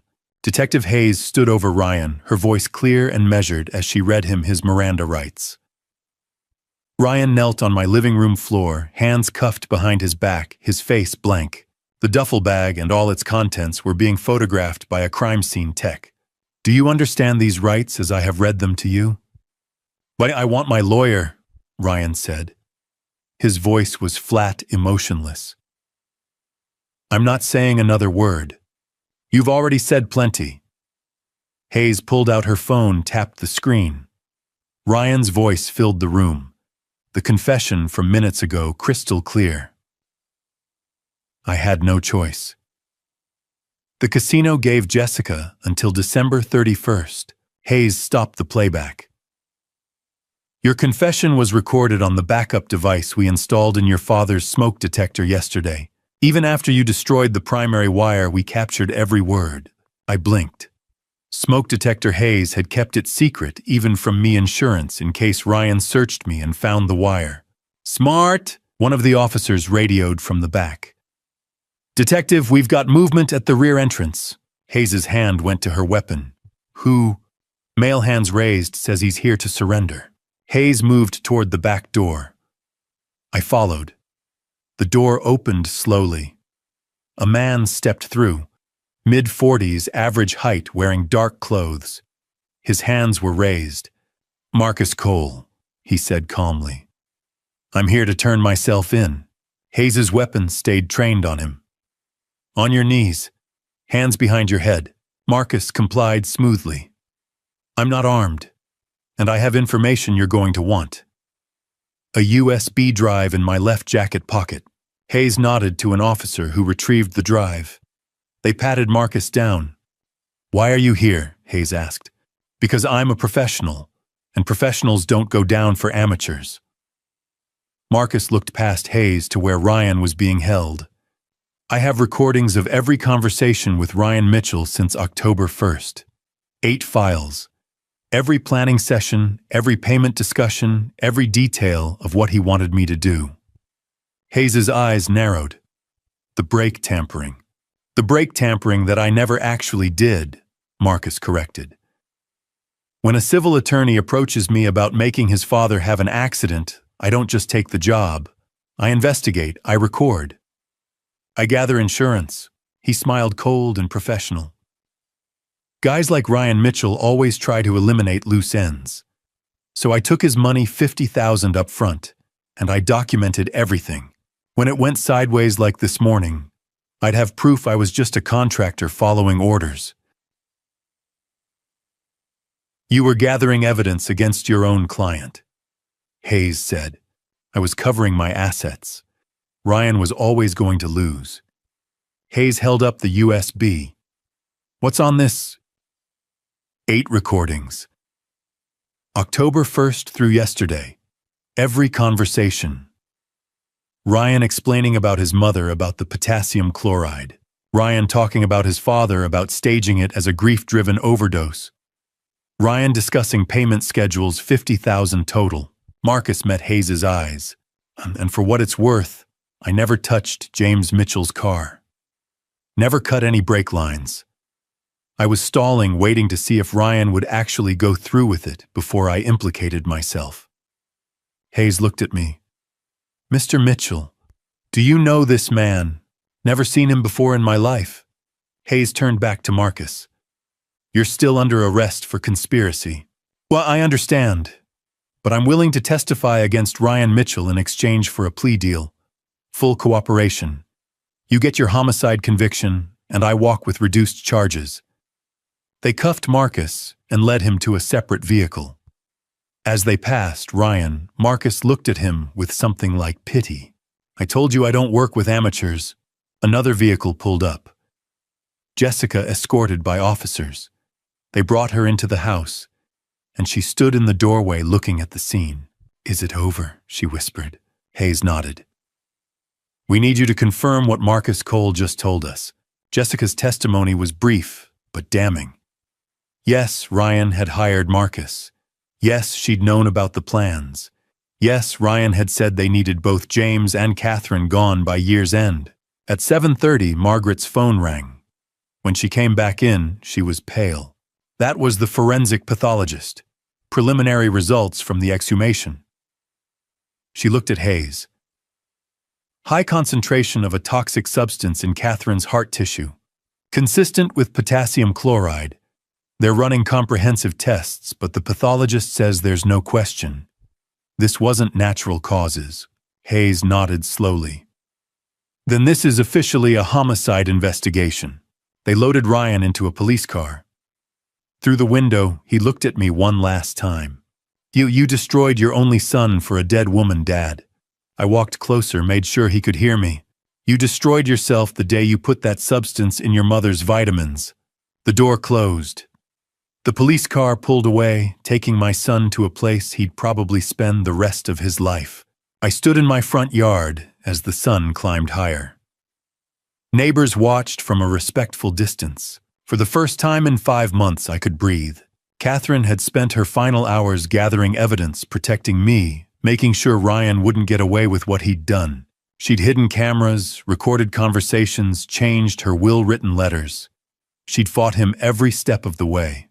And now, standing in the morning light with police cars surrounding my house and my son in custody, I realized something. She'd won, not just for herself, for me, for justice itself. Hayes approached me, her expression softer than I'd seen it. You should get some rest, Mr. Mitchell. We'll need your full statement later today, but for now you're safe. It's over. I nodded, not trusting my voice. As the police finished their work and started to clear out, I looked up at the sky. It was going to be a beautiful day, and Catherine, wherever she was, knew that her husband was safe. That had to be enough. A week after Ryan's arrest, Margaret called with news I didn't want to hear. He made bail. I was standing in my kitchen, the same kitchen where Catherine had collapsed. I gripped the counter. How the judge set it at $2 million. Jessica's family posted it. Her parents are wealthy. Old money from Charleston. They put up property as collateral. Margaret's voice was tight with frustration. My guess is Jessica convinced them Ryan's being railroaded. So he's just out with conditions. Surrendered his passport, ankle monitor, can't leave King County, can't contact you or any witnesses. But yes, James, he's out. I looked at the kitchen floor where Catherine had fallen. Ryan was somewhere in Seattle right now, free while my wife was in the ground. Tell me we can still win this. We can, but his attorney is good and he's already making moves. That afternoon, I met Margaret at her office. She'd spread legal documents across her desk. Motions, filings, medical reports. Jonathan Price, Margaret said, tapping a business card. 55, former King County prosecutor, won 3 high-profile homicide defenses in the past decade. Ryan hired the best. What's he arguing? Margaret slid a motion across the desk. Insanity defense. Claims Ryan suffered a severe psychological breakdown after discovering his mother had Alzheimer's disease. Catherine didn't have Alzheimer's. I know. It's fabricated.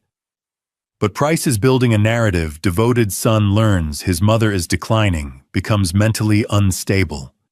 He's citing a psychiatric evaluation from September signed by Dr. Nathan Pierce. I stared at the document. Dr. Pierce, the same psychiatrist who'd tried to have me declared incompetent. Pierce was arrested, I said. Exactly, which is why this defense isn't going to work. Margaret pulled out another file. After Pierce was detained, we subpoenaed his financial records. She showed me a spreadsheet. Payments from Ryan to Dr. Nathan Pierce dating back 3 years.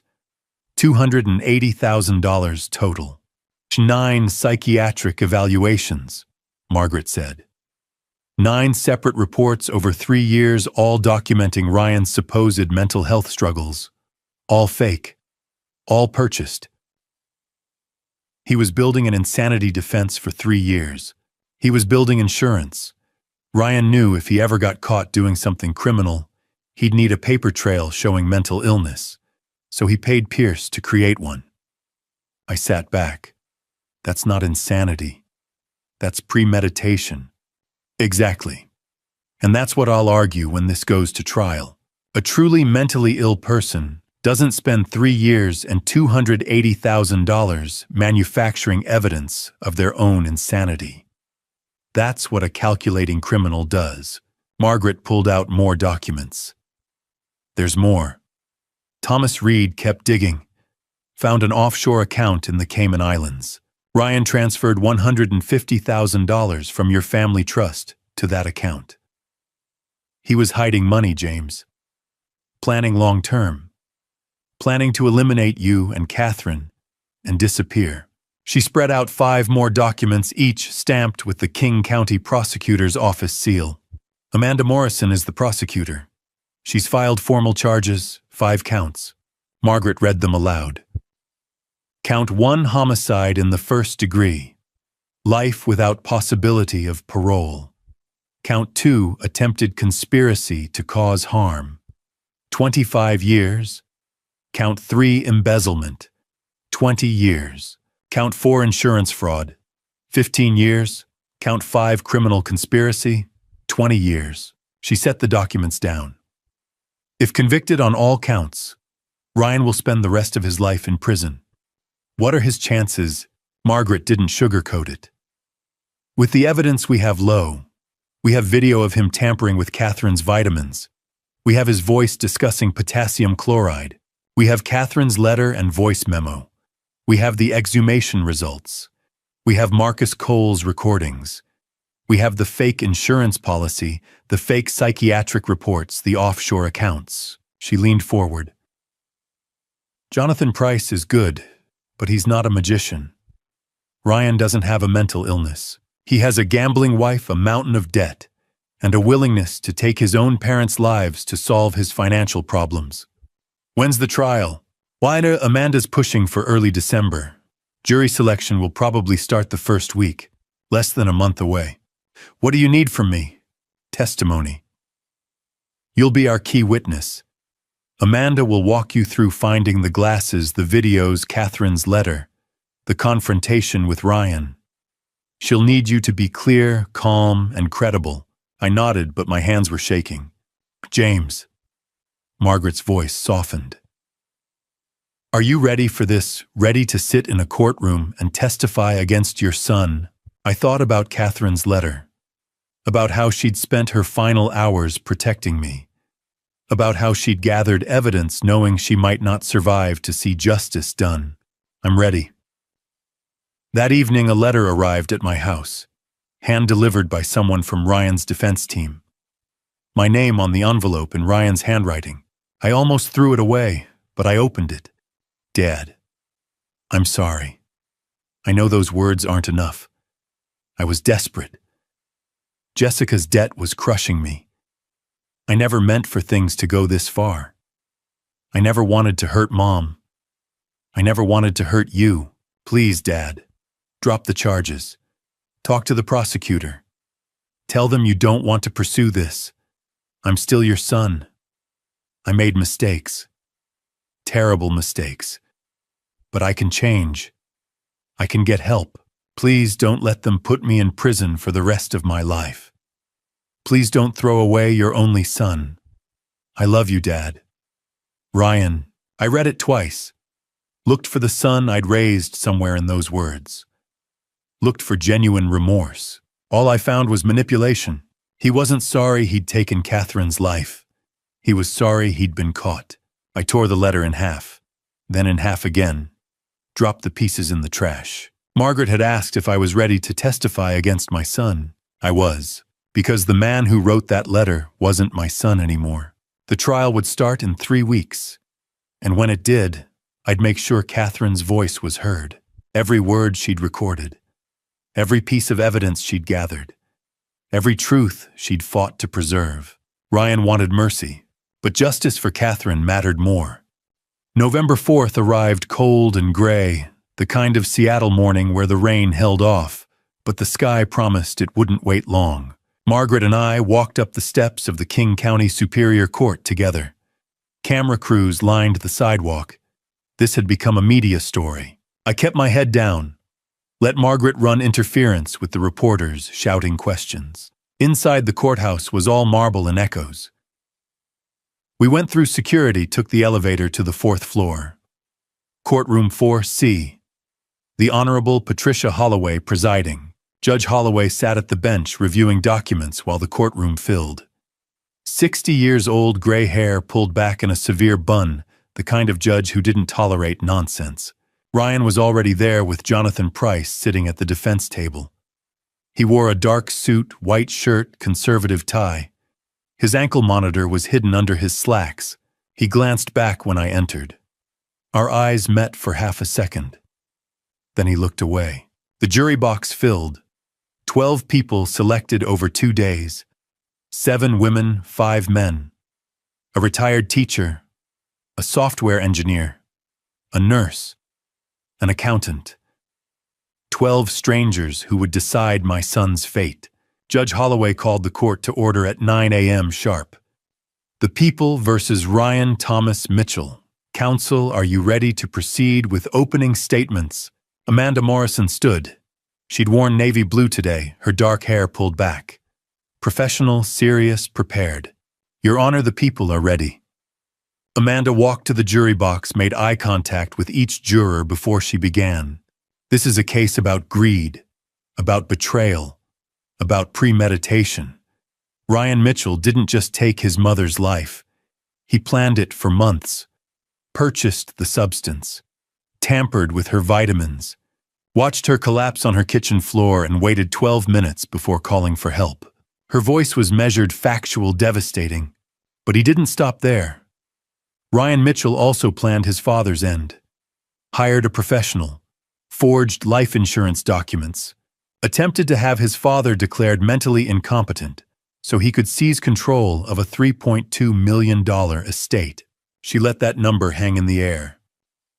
Over the next week, you'll hear from James Mitchell. You'll see video evidence of Ryan tampering with his mother's vitamins. You'll hear Catherine Mitchell's voice in a recording made hours before she passed. warning her husband that their son was planning to take both their lives. You'll hear forensic evidence proving Catherine didn't have a natural passing. Amanda returned to the prosecution table. You'll also hear from Dr. Nathan Pierce, a psychiatrist who accepted $280,000 from Ryan Mitchell over 3 years to manufacture fake psychiatric reports. Reports designed to create an insanity defense if Ryan ever got caught. Because that's what calculated criminals do. They plan for contingencies. She looked at Ryan. Ryan Mitchell is 39 years old, a licensed attorney, an intelligent man who knew exactly what he was doing. This isn't a tragedy of mental illness. This is a story of greed and violence, and at the end of this trial, we will ask you to hold Ryan Mitchell accountable. She sat down. The courtroom was silent. Jonathan Price rose. He dressed more casually, gray suit, no tie. He smiled sadly at the jury. Ladies and gentlemen, what you're about to hear is indeed a tragedy. But it's not the tragedy Ms. Morrison just described. This is a tragedy of a family destroyed by mental illness. He walked slowly toward the jury box. Ryan Mitchell loved his mother, loved his father. But over the past 3 years, Ryan has been suffering from an undiagnosed dissociative disorder, a mental condition that causes breaks from reality, impaired judgment. Dr. Pierce evaluated Ryan and documented these symptoms. Someone in the jury box shifted uncomfortably. Jonathan kept going, but it was a weak opening. The fake psychiatric reports had destroyed any credibility the insanity defense might have had. Judge Holloway looked at Amanda. Call your first witness. The people called James Robert Mitchell. I stood. Margaret gave my arm a brief squeeze. I walked to the witness stand, was sworn in, sat down facing the courtroom. Amanda led me through it methodically. Finding Catherine's glasses, the videos of Ryan tampering with vitamins, Catherine's voice memo, the safe deposit box, the confrontation in my living room where Ryan confessed. I kept my voice steady, answered every question. Then Jonathan Price stood for cross-examination. Mr. Mitchell, you testified that you were grieving your wife. Isn't it true that you experienced significant depression during that time? I was mourning my wife of 38 years. Mourning can affect perception, can't it? Make us see things that aren't there. I looked directly at him. I saw my son on video putting a substance in his mother's vitamins. I heard him confess to delaying the 911 call for 12 minutes. That's not grief affecting my perception. That's evidence. Jonathan tried a few more angles, but I didn't break. After 20 minutes, Judge Holloway let me step down. The next 3 days were a parade of evidence. Amanda presented everything systematically. The hidden camera videos, Catherine's voice memo, the recordings from Allison and Marcus Cole, the forensic pathologist's report, the financial analysis, the fake insurance policy, Catherine's will. Each piece landed like a hammer blow. I watched the jury's faces, saw shock, disgust, anger. On day 5, Dr. Nathan Pierce took the stand. Amanda tore him apart. Dr. Pierce, how much did Ryan Mitchell pay you to write fake psychiatric evaluations? Pierce's voice was barely a whisper. $280,000, over 3 years. For 9 reports documenting mental illness that didn't exist, Pierce had no answers. By the time she dismissed him, he was visibly shaking. On day 6, Ryan took the stand. The courtroom went silent. Jonathan Price asked 3 preliminary questions. Then, Ryan, did you intentionally harm your mother? Ryan looked at the jury, at Judge Holloway, at me. Then he said, I invoke my 5th Amendment right against self-incrimination. The courtroom erupted. Judge Holloway banged her gavel. In the jury's eyes, guilty people pleaded the 5th. Innocent people defended themselves. Closing arguments took another day. Then it was over. The jury filed out to deliberate. Hours passed. Finally, at 4:30 in the afternoon, the bailiff announced they had a verdict. We filed back into the courtroom. The jury returned. I couldn't read their faces. Judge Holloway looked at the foreperson. Has the jury reached a verdict? We have, Your Honor. My heart was pounding. The foreperson stood and began to read. I thought I was prepared for the verdict. I wasn't. 4 days had passed since I sat in that witness box. 4 days since I'd answered Amanda Morrison's questions about the glasses, the videos, the voice memo. 4 days since I'd watched Ryan invoke his Fifth Amendment right and refused to testify. Now, on the morning of November 8th, I stood outside courtroom 4C with Margaret Thornton waiting for the jury to return. They'd been deliberating for 9 hours. Margaret checked her phone for the 3rd time in 5 minutes. Juries that deliberate this long usually mean one of 2 things, she said quietly. Either they're deadlocked or they're being very, very thorough. I nodded, but I didn't trust my voice. My hands were shaking again, just like they had when I'd first held Catherine's glasses in Daniel Porter's shop. Just like they had when I'd listened to her voice memo for the first time. I pressed them flat against my thighs and stared at the courthouse floor. At 10:47 a.m., the bailiff opened the courtroom doors. Jury's back. The gallery was packed. I took my seat in the front row, Margaret beside me. Across the aisle, Jonathan Price sat alone at the defense table. Ryan was brought in through the side door, his hands cuffed in front of him, his face blank. He didn't look at me. Judge Patricia Holloway entered. We all rose. Please be seated, she said. Her voice was calm, measured. She turned to the jury box. Ladies and gentlemen of the jury, have you reached a verdict? The foreperson. A woman in her early 60s, a retired schoolteacher from Ballard, stood. We have, Your Honor. The bailiff took the verdict forms from her and handed them to the judge. Holloway reviewed them in silence, her expression unreadable. Then she handed them back. The defendant will rise. Ryan stood. Jonathan Price stood beside him. Shot on the charge of first-degree murder in the death of Catherine Ann Mitchell. The foreperson read, her voice steady.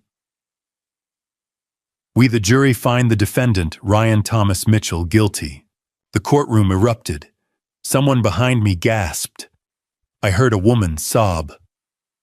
Margaret's hand found mine and squeezed. On the charge of conspiracy to cause harm to James Robert Mitchell, we find the defendant guilty. Ryan's jaw tightened, but he didn't move. On the charge of embezzlement of $680,000 from the Mitchell Family Trust, we find the defendant guilty. On the charge of insurance fraud involving a false life insurance policy valued at $1.5 million, we find the defendant guilty. On the charge of criminal conspiracy and hiring Marcus Andrew Cole, we find the defendant guilty. Judge Holloway waited until the courtroom quieted. Mr. Mitchell, you have been found guilty on all 5 counts. Sentencing is set for November 22, 2024 at 9 a.m. Bailiff remanded the defendant. Ryan turned his head just slightly and looked at me for the first time since the verdict. His eyes were empty.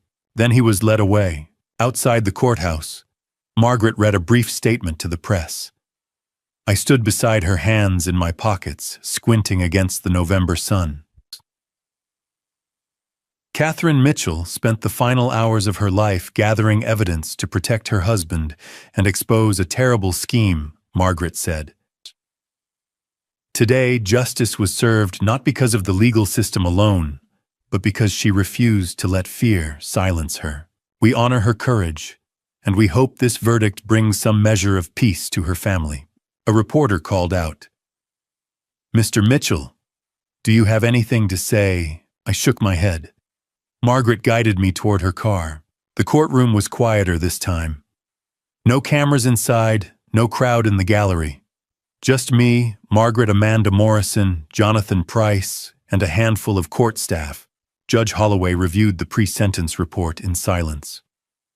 Then she looked up. Mr. Mitchell, you have been convicted of first-degree murder, conspiracy, embezzlement, fraud, and criminal conspiracy. The law allows me to impose a sentence that reflects the gravity of these offenses and the harm you have caused." She paused. "For the murder of Catherine Ann Mitchell, I sentence you to life in prison without the possibility of parole. For each of the remaining 4 counts, I sentence you to 25 years to be served concurrently with the life sentence." Ryan stood perfectly still. "Do you wish to make a statement?" the judge asked. He shook his head. "Then this court is adjourned." The visitation room smelled like disinfectant and stale coffee. I sat on a metal stool, staring at the plexiglass partition, waiting. A guard led Ryan to the opposite side. He picked up the telephone handset. I picked up mine. For a long moment, neither of us spoke. "You came," he said finally. I came to say goodbye," I replied. He looked older, thinner. His prison jumpsuit hung loose on his shoulders. "I didn't mean for it to go this far," he said. I needed the money. Jessica's family, the casino, the debt, it was crushing us. And Mom found out. She was going to cut me off Dad. I panicked. "You put a harmful substance in her vitamins," I said quietly. "You watched her collapse. You waited 12 minutes before calling for help." His eyes flickered. "I know, and you plan to do the same to me." He didn't answer. I set the phone down on the counter, stood up, and walked toward the exit. "Dad," I didn't look back. I drove home in silence. In my rearview mirror, the barbed wire fence of the penitentiary grew smaller and smaller until it disappeared. I didn't cry. Catherine had fought for the facts in her final hours. She'd left me a map, a warning, a will. She'd made sure I wouldn't become the next name on Ryan's list, and now justice was done. The apartment was quiet in a way the old house never was. I sat in the corner armchair of my new place in Capitol Hill, a 1-bedroom unit on the 6th floor with a view of Puget Sound. It was December 2024, 6 weeks since the sentencing, 8 months since I'd found Catherine's glasses with the broken hinge. The rain tapped softly against the window, and for the first time in over a year, I didn't feel the walls closing in. Margaret had helped me find this place. "You need a fresh start, James," she'd said. "Somewhere Catherine's memory can rest without haunting you." She was right.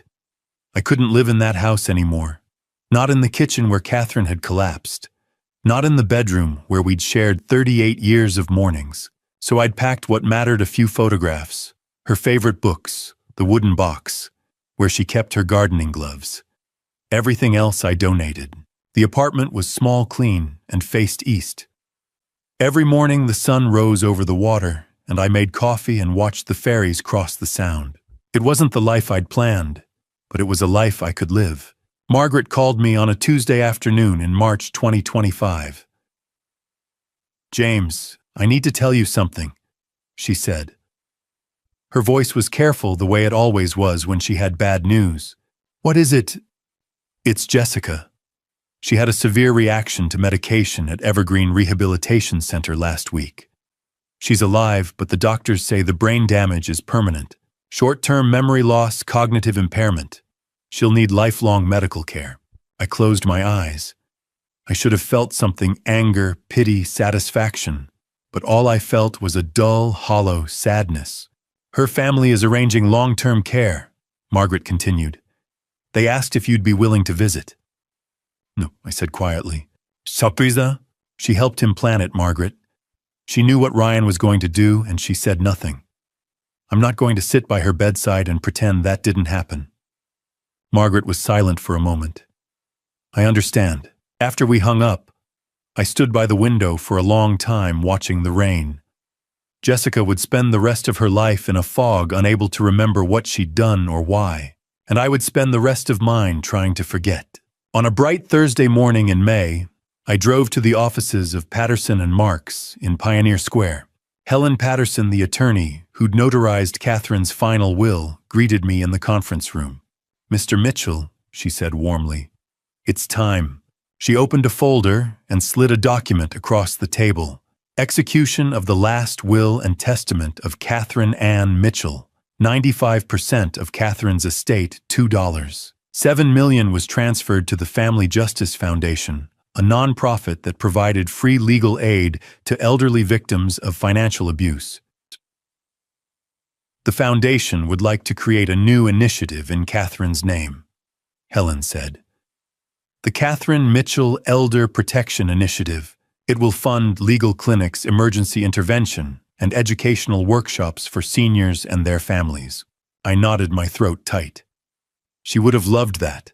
2 weeks later, I attended the launch event at the Seattle Public Library. A small plaque was unveiled in the foundation's lobby, engraved with Catherine's name and the dates of her life. A dozen elderly clients stood in the audience, people who'd been helped by the program in its first month. One woman, a grandmother in her 70s, approached me afterward. "Your wife saved my house," she said, tears in her eyes. "My son was stealing from me and I didn't know where to turn. The clinic helped me stop him." I shook her hand, unable to speak. Catherine was gone, but she was still protecting people. I sold the house in Ballard in June for $2.8 million. The new owners were a young couple with a baby on the way. They loved the garden, the big windows, the breakfast nook, where Catherine used to read the Sunday paper. I didn't tell them what had happened there. With the proceeds, I bought my Capitol Hill apartment outright and donated a portion to the Catherine Mitchell Initiative. I also started volunteering 2 days a week at the Seattle Elder Rights Clinic, a legal aid office that helped seniors navigate fraud, abuse, and exploitation. I wasn't a lawyer, but I could listen. I could sit with frightened men and women who'd been betrayed by their own children, and I could tell them, "You're not alone. You can survive this." It didn't erase what Ryan had done, but it gave me a reason to get out of bed. On a Saturday morning in July, a letter arrived from Washington State Penitentiary. It was the third one Ryan had sent. I didn't open it. I wrote "Return to Sender" across the envelope and dropped it in the mailbox. Then I drove to Evergreen Cemetery. Catherine's grave was in a quiet corner beneath a maple tree. The headstone was simple, elegant: Catherine Ann Mitchell, 1962 to 2024, beloved wife, protector, light. I knelt in the grass and placed a bouquet of white roses by the stone. "Hey, love," I whispered. "It's been a while. You saved me, you know. You left me everything I needed to survive. And now I'm going to help other people. The way you helped me." I stayed for a long time, just sitting in the grass, feeling the sun on my face. That afternoon, I walked to Volunteer Park and sat on a bench overlooking the reservoir. A couple in their 70s strolled past, holding hands. The woman laughed at something her husband said, and he kissed her forehead. I smiled, really smiled, for the first time in a year. I pulled out my phone and scrolled to a photo I'd saved Catherine in our garden, her hands covered in dirt, her face bright with joy. I set it as my wallpaper. I didn't need justice anymore. I needed to live. For her. So here I am, sitting in my Capitol Hill apartment, looking at Catherine's photo on my phone screen. If you're listening to this family story, let me leave you with something I wish someone had told me years ago. Pay attention. Pay attention to the people you love, especially when they're silent. Catherine tried to protect me alone because she thought I couldn't handle the weight. I wish I'd seen her fear before it was too late. God gives us instincts for a reason. When something feels wrong in your family story, don't ignore it. Don't wait for proof. Talk. Ask. Listen. This dad revenge tale isn't one I'm proud of. I didn't plan it. I didn't want it. But when your child crosses a line you never imagined they'd approach, you're left with an impossible choice: protect yourself or protect the lie. I chose survival. Some call that dad revenge.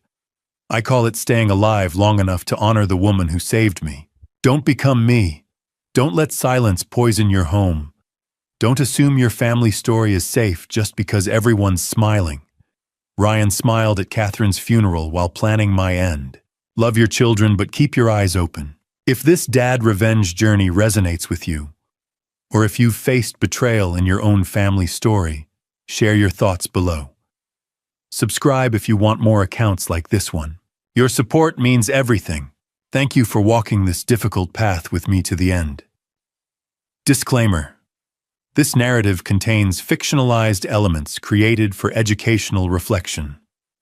If the themes are uncomfortable, please select content better suited to your preferences. 언제부터 왔어? 아니요, 가까워요. 가까운데 이게 무거워가지고 이렇게 들고 가기가 빡세서. 지금 봐봐, 샤인머스켓 4kg에 저 잠금주가 아까 몇 리터였어? 4리터에 막걸리 2병, 소주 2병. 개 무겁겠지. 이래서 남자가 있어야 돼. 무거워. 이래서 남친이 있어야 된다니까. 연방임을 들고. 그거 3개월 후면은 먹을 수 있거든요? 3개월 숙성시켜야 된다는데?